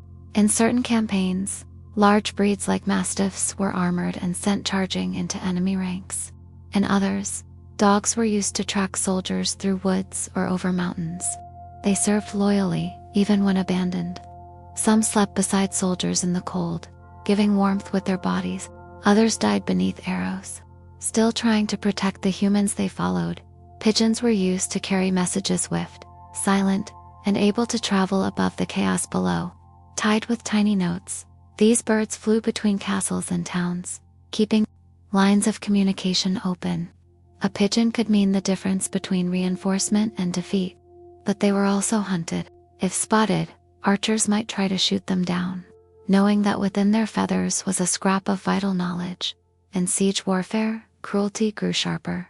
Starvation was a common tactic. Armies outside the walls would wait, sometimes for months, for those inside to run out of food. In those desperate moments, animals became the last meal. Dogs, cats, rats, even horses were slaughtered for survival. Bones were boiled, skins were scraped. In a city under siege, animals once cherished became the final sacrifice. Sometimes, animals were used not just as tools, but as direct weapons. One of the more infamous tactics involved pigs. Their fat, highly flammable, made them perfect for a horrifying role. In several recorded sieges, pigs were set alight and sent into enemy tunnels or toward wooden structures, creating chaos and fire. Screaming, burning animals caused fear and confusion. It was effective but ghastly. The men who did it often turned their faces away. In some battles, disease was used as a weapon and animals helped to spread it. Rotting corpses of cattle, horses, or even plague-infected rats were hurled over castle walls with siege engines. These were not just acts of destruction, but psychological war. Imagine standing behind your walls, only to see the bloated carcass of a cow crash into your courtyard. Fear spread faster than any flame. Camels and elephants were rare in European warfare. But in distant crusades or in contact with the Islamic world, soldiers sometimes witnessed their use. Elephants, massive and terrifying, could charge through lines, trampling everything in their path. Camels carried supplies across dry lands where horses would die. But they too were expendable in the eyes of strategy. In the aftermath of battle, animals wandered among the dead. Dogs sniffed for their masters. Birds circled overhead. Horses lay still, their armor twisted. The survivors, both man and beast, invisible wounds. The smell of blood lingered.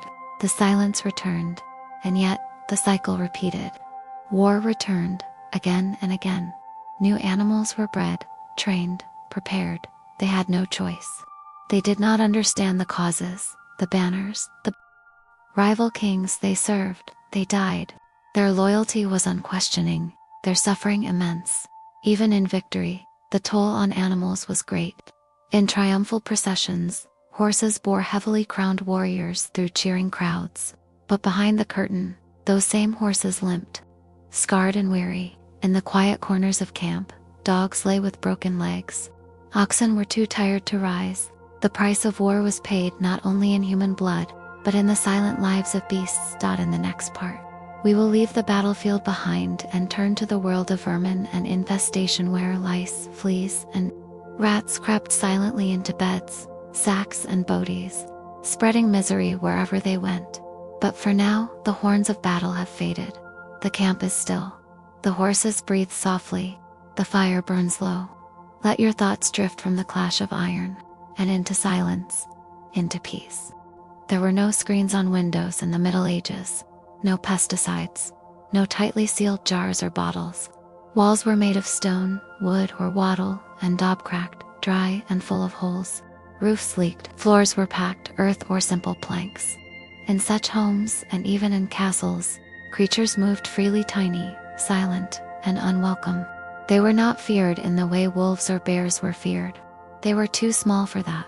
But they were more constant, more familiar, and far more deadly. Rats were everywhere. Black rats in particular, scurried through granaries, down alleys, across rafters, and into beds.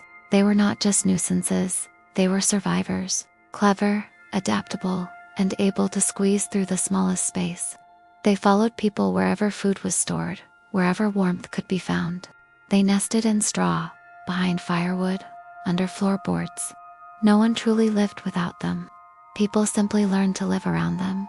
And yet, rats were not the killers themselves. It was what they carried, fleeced, tiny, near invisible, on rats and traveled with them. They jumped, bit, and fed on blood. When rats died, the fleas jumped to the next warm body, often a human. And in those fleas, death sometimes waited. The most feared disease of the Middle Ages, the Black Death, spread through these unseen agents. The plague arrived in waves, and each wave followed a similar pattern. Rats multiplied, fleas fed, people sickened, then they died. Not slowly, but quickly. A cough, a fever, swollen, darkened buboes, beneath the arms, between the legs, along the neck. A day or two later, a funeral. It was not known then how the plague spread. People blamed foul air, divine punishment, or poisoned wells. But it was the flea, the rat, the hidden chain of tiny lives feeding on each other, passing a sickness from one blood to the next. And so, people lived and died at the mercy of creatures they could not see. But fleas were not only plague, they were daily companions. Everyone had them: peasants, nobles, even kings. Bedding crawled with them. Shirts itched with their bites. Combs and fingers were used to pluck them off, crush them between nails, or toss them into the fire. It was said that some monasteries allowed silent gestures for fleas during prayers, so that monks could scratch without breaking their vow of silence. Lice were just as common. Head lice, body lice. They lived in hair, in the seams of clothing, in the corners of hats. Children scratched constantly. Adults, too. Combs made from bone or wood had fine teeth to pull the lice free, and sometimes, a person's hair was simply shaved off to rid them of the pests. But they always came back. Washing was infrequent, and warm water scarce. Lice thrived. Even bedbugs existed, although they were not yet named. People spoke of small creatures in the night that left red trails on the skin.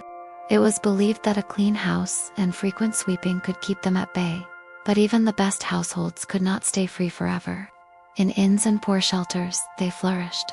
Sleep, already a fragile thing in cold medieval nights, became even more restless with bites and itches. In food stores, other pests ruled: weevils in flour, mice in grain sacks, worms in dried meat. Bread could have beetles. Cheese could be alive with maggots. People did not throw food away easily. It was too precious. Instead, they picked out what they could, closed their eyes, and ate. Hunger was a greater fear than disgust. People adapted. They became used to it. In the city's streets were lined with refuse: animal guts, fish bones, broken pots, dung, and straw swept to the sides or tossed out windows. Rats and dogs both scavenged through it. Cats stalked silently, not for affection, but for prey. Vermin and scavengers became part of the rhythm of the street. They were not unusual. They were expected. The clergy warned that cleanliness was next to godliness. But in practice, true cleanliness was rare. A good home might be swept, and clothes beaten or aired in the sun. But the deeper problems remained. Vermin were part of life's burden. They were endured, tolerated, feared only when sickness followed them. In hospitals and leper houses, rats ran under beds. In abbeys, fleas shared cloisters with monks. In royal palaces, servants whispered of lice in the bedding. Of queens, no one was untouched. Rich or poor, saint or sinner, everyone itched. Everyone scratched. Everyone wondered if the next bite might bring death. Children gave fleas nicknames. Peasants joked about lice as traveling companions. Some even believed that a few lice were good luck, that being too clean could make one vulnerable to illness. Superstition and practicality intertwined. It was easier to laugh than to weep, but behind the humor fear remained. Not of the animal, but of what it might carry. What it might leave behind in a wound. What sickness might come in the night. It was not the roar of a lion that haunted the medieval mind. It was the whisper of wings, the tickle of legs, the pinch of jaws too small to see.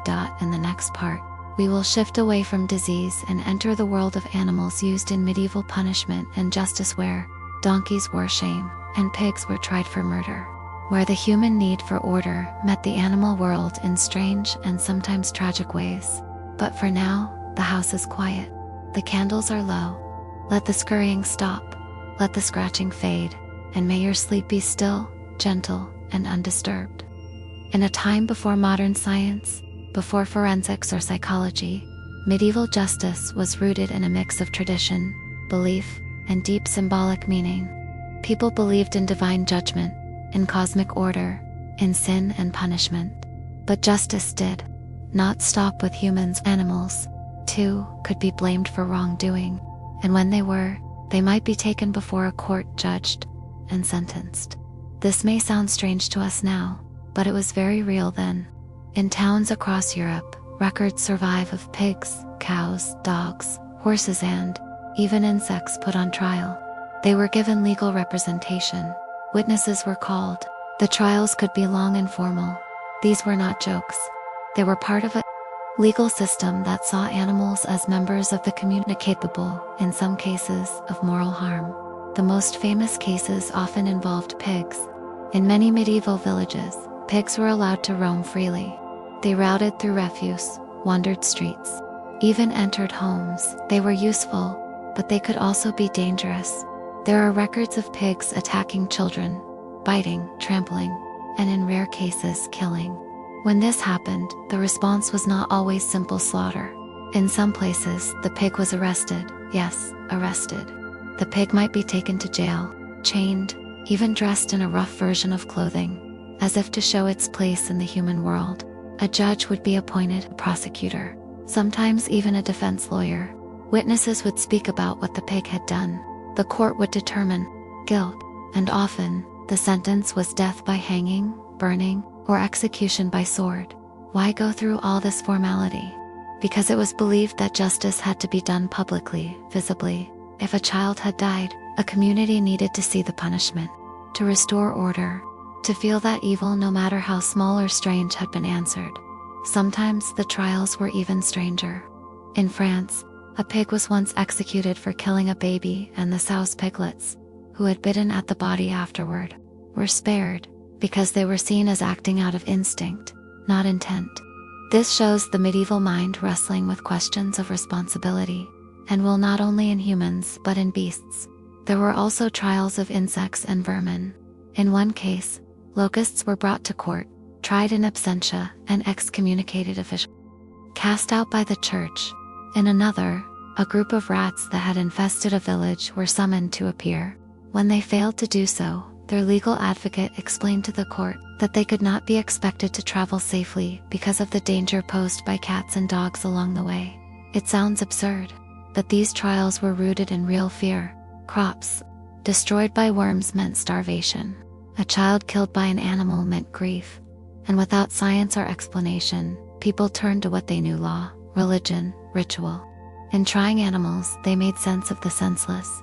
They believed they were restoring balance. Not all punishments were so formal. In villages, animals might be paraded in shame. A donkey found guilty of stubbornness or biting might be made to wear a sign or a mock crown. Chickens might be dyed or shaven. These acts were part punishment, part spectacle. They reminded everyone, humans and beasts, that misbehavior had consequences, even beyond trials. Animals were used in public shaming. A man convicted of adultery might be tied backward on a donkey and led through town. The donkey became a tool of humiliation, chosen for its humble status. A woman accused of gossip might be ducked into a river watched over by the village geese, who honked as if in judgment. Animals surrounded these events, not just as bystanders, but as participants in a world where the lines between human and beasts blurred. Some thinkers opposed the idea of animal trials. They said animals had no souls, no knowledge of good or evil. But others insisted that animals were part of the moral world, that if a pig could live among people, it must also obey their laws. These debates lasted centuries, and the practice only faded as legal thought changed, and scientific understanding grew. Still, the memory of these events lingers. In dusty court records, in old woodcuts showing pigs in tiny robes, in the strange sense of justice that medieval people carried, a justice shaped by belief, fear, and a desperate need to make sense of suffering. In the next part, we will leave the courts behind and enter the lonely world of the forest, where wild animals roamed beyond the reach of man, yet still shaped life through danger, hunger, and myth. But for now, the gavel is silent, the courtroom empty, the candle of judgment flickers and fades. Let the animals sleep, let the town rest, and let the past remain still. To live in medieval Europe was to live near a forest, not always inside one, but close enough to see the tree line, to hear the wind through the branches, to feel the presence of something older, colder, wilder. The forest was a place of wood and game, yes, but also of fear. It was home to animals that did not serve men, animals that did not plow or guard or carry, animals that hunted, and sometimes hunted humans. Wolves were chief among these. Throughout Europe, wolves roamed the deep woods in packs, silent and swift. They were feared not only for their teeth, but for their intelligence. They struck at night. They stole sheep, goats, and calves. In hard winters, they came close to homes, skirting the edge of torchlight. There are records of wolves attacking people, most often children, shepherds, or travelers, caught alone, whether from hunger or sickness. They lost fear and crossed the line between beast and threat to villagers. The wolf was not just an animal, it was a symbol of chaos, of darkness, of the wilderness that waited to devour the order of farms and fields. Stories grew from this fear. The tale of the werewolf, the man who became a beast, was whispered around hearths.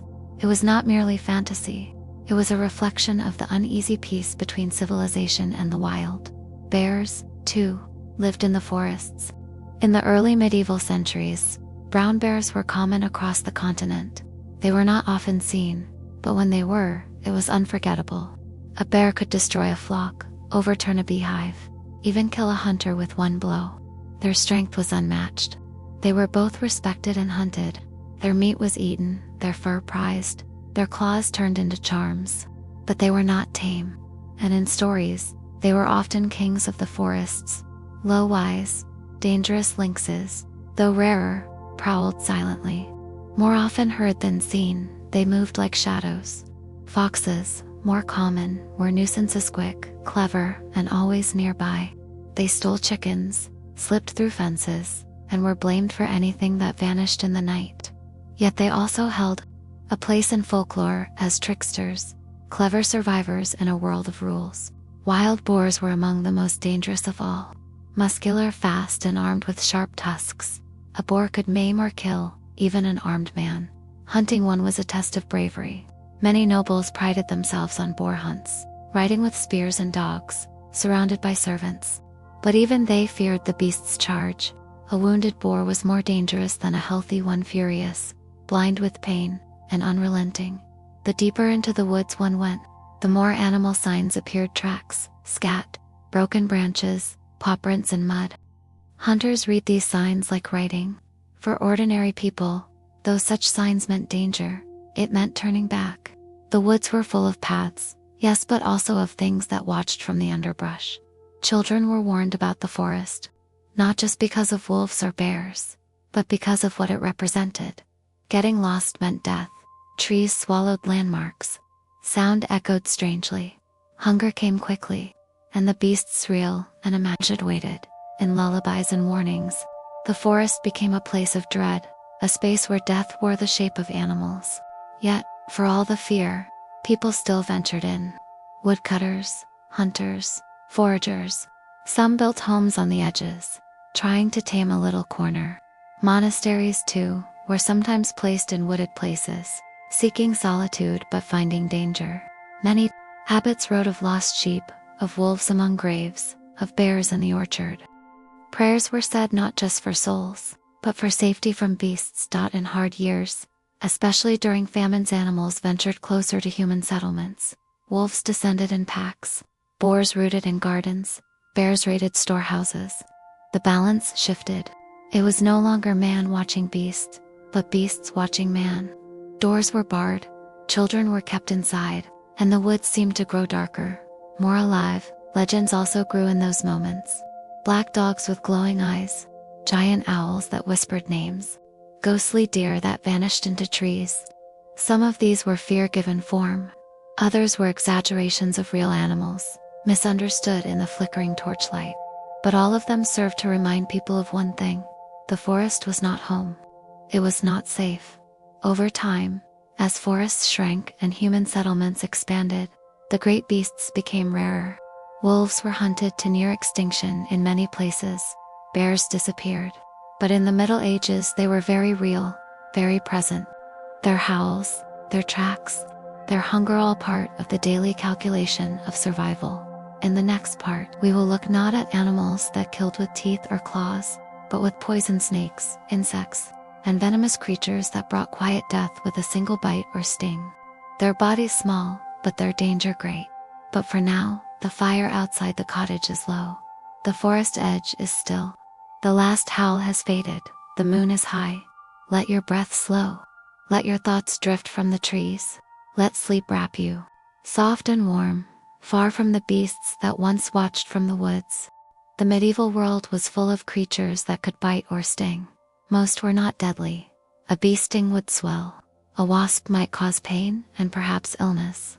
But some creatures were but remembered carried more than pain.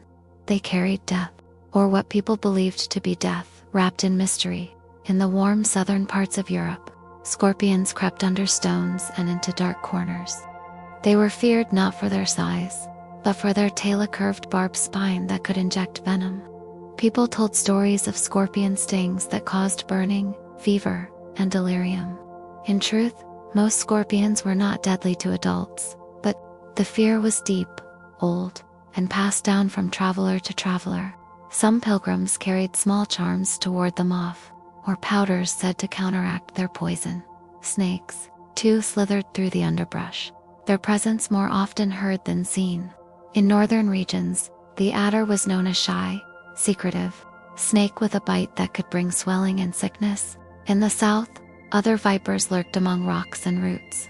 A bite might not kill, but it could disable. And in an age with no hospitals, no antivenom, and no fast care, that was sometimes enough. People believed that snakes were symbols of evil, partly from religious texts, partly from the fear of their silence and suddenness.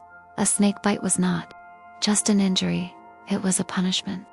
Some thought the creature acted with intention, that it sought out sinners.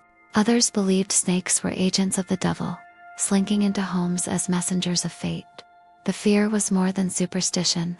In hot months, when people walked barefoot or gathered herbs, a wrong step could mean a sudden bite.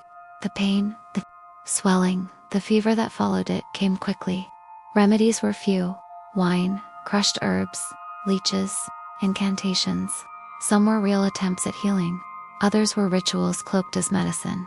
The truth was simple: if the poison spread, there was little to be done but wait and pray.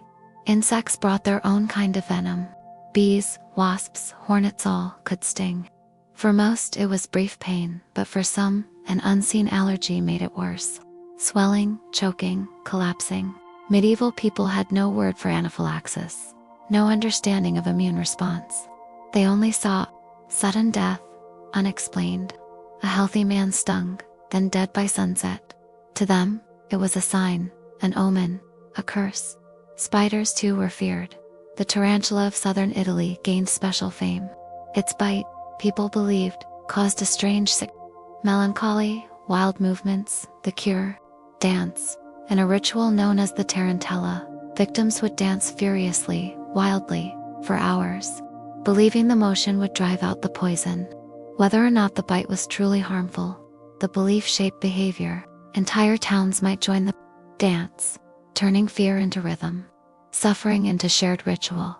Ticks and mites were not well understood, but they were present, tiny, invisible, and biting. Sometimes they left behind fevers, strange rashes, lasting fatigue. Again, there was no understanding of bacteria or blood-borne illness, but people knew that after the bite of a small creature, the body could fall ill. It was the pattern that frightened them, not the science. Leeches were strange creatures, feared and used at once. They clung to legs in swamps, or two arms lowered into rivers. They drank blood, and their slow, slippery motion disturbed people deeply. Yet they were also used in medicine. Doctors placed them carefully, believing that drawing blood could balance the humors. The same creature that disgusted also healed. It was a contradiction that fit the age. Sometimes, poison was imagined rather than real. A black cat crossing one's path, a toad in the garden. Creatures associated with witches, with spells, with curses. If a child died suddenly, or a man fell ill without cause, people looked for something to blame. A creature in the shadows, a bite forgotten, a sting that became a symbol of more than pain, of fate, of guilt, of divine punishment. Remedies against poison were many: garlic, ash, crushed stone, blessed water, wolf's liver. Books of the time list them carefully, some with diagrams, others with prayers. Amulets were worn made of horn, metal, bone. Certain saints were prayed to for protection from venom. These objects and actions gave comfort, if not cure. They were shields against the invisible. Animals that poisoned were not hunted like wolves. They were too small, too secret. Instead, they were feared, and in some ways, respected. They reminded people of how fragile the human body was, how a single sting, a single moment, could change everything. And in a world already filled with illness and mystery, that knowledge was heavy. In the next part, we will explore the role of animals in medieval executions and torture, not as victims, but as instruments, tools in the machinery of human punishment. A grim chapter, but one that reveals how people turned the natural world into an extension of their own justice. But for now, the sting has passed, the fire is low, the bite is only a dream. Rest gently, knowing you are far from those old woods, those shadowed corners, and the silent steps of venomous things.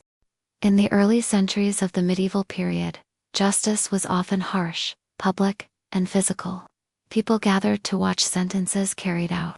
Executions were as much performance as punishment, and in some cases animals were made part of that process. The most infamous use of animals in punishment came from the ancient world, but its echoes lingered into the medieval age.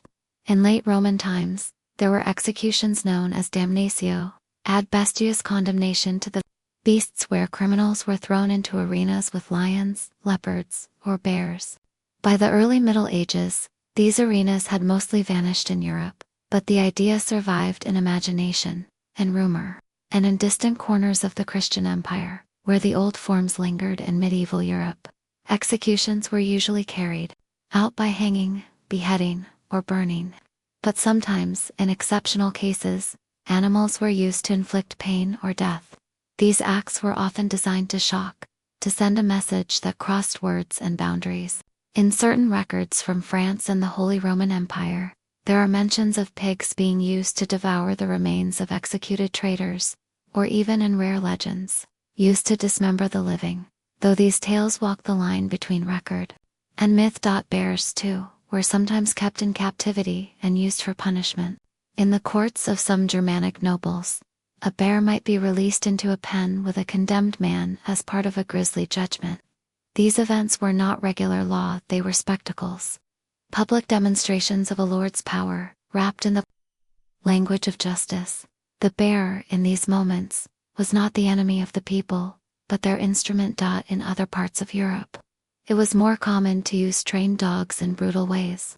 Stories tell of dogs set upon prisoners or heretics, especially in times of civil unrest, rebellion, or plague, when normal rules were set aside. Whether these events truly happened or were exaggerated by frightened witnesses, they reflected a belief that animals could serve not just men, but their wrath. Even in milder punishments, animals were part of the process. People were sometimes tied to donkeys and paraded backward through towns as humiliation. A pig or goat might be led beside them to mock their crime, especially if that crime had involved animals in some way. The line between justice and theater was thin. In some Eastern traditions, elephants were used in execution, trained to crush, to tear, to trample. These practices were more common in India and parts of Central Asia, but were known to medieval Europeans through travelers' accounts. Such stories spread across the continent, feeding imaginations and adding to the idea that animals could carry out the will of kings and emperors. In Christian theology, animals were considered part of God's creation, but they were not free from use. The medieval worldview was deeply hierarchical. Man was above beast, and if a beast could serve in work, in war, or in ritual, then it could also serve in justice. This belief allowed for the use of animals not only in executions, but in other forms of control, like the hunting of outlaws, the guarding of prisons, or even the keeping of prisoners among animals as a form of symbolic disgrace. There were also moral lessons told through animals and punishment. In sermons, preachers spoke of sinners thrown to wild creatures in hell. The eternal punishment mirrored the earthly one. To die by beast was to suffer the consequences of a disordered soul. Whether these tales were meant to scare or to teach, they shaped how people thought about animals as judges, as punishers, as symbols of divine justice. Yet not all animals in these stories were real. Some were imagined: dragons, serpents, hellhounds. In art and text, these beasts carried sinners away, consumed them, punished them in darkness. They were reflections of guilt and the unknown. A monstrous animal, fanged and winged, could represent all the terror that ordinary death could not express. And so, animals, even invented ones, became part of the final punishment. As time passed and legal systems became more structured, the use of animals in executions declined. They remained in stories, in memory, in the odd superstition. But the sight of a bear tearing a prisoner apart, or a dog loosed in anger, faded from the public square. Justice moved indoors, behind stone walls. The animals were no longer part of it. They returned to their forests, their fields, their pens. But the memory lingered. In the corners of medieval manuscripts, beasts still prowled around the edges of pages, in the borders of prayer books, half symbol, They watched from the margins as people prayed, judged, and died. Quiet reminders of a time when the animal world was not separate, not distant, but a mirror of human fate. Now, we end our long journey, from rats in plague cities, to wolves in the woods, to the sting of a spider or the silent judgment of a pig on trial. We have seen how animals brought death not from malice, but from nature, from ignorance, from fear. And through it all, we have seen the medieval mind at work, trying to understand a world filled with danger, mystery, and fragile life. Let it be still now. The beasts are gone, the candles out, the village quiet, the forest asleep. May your sleep be gentle, your dreams quiet, and your breath slow as the distant wind over forgotten fields.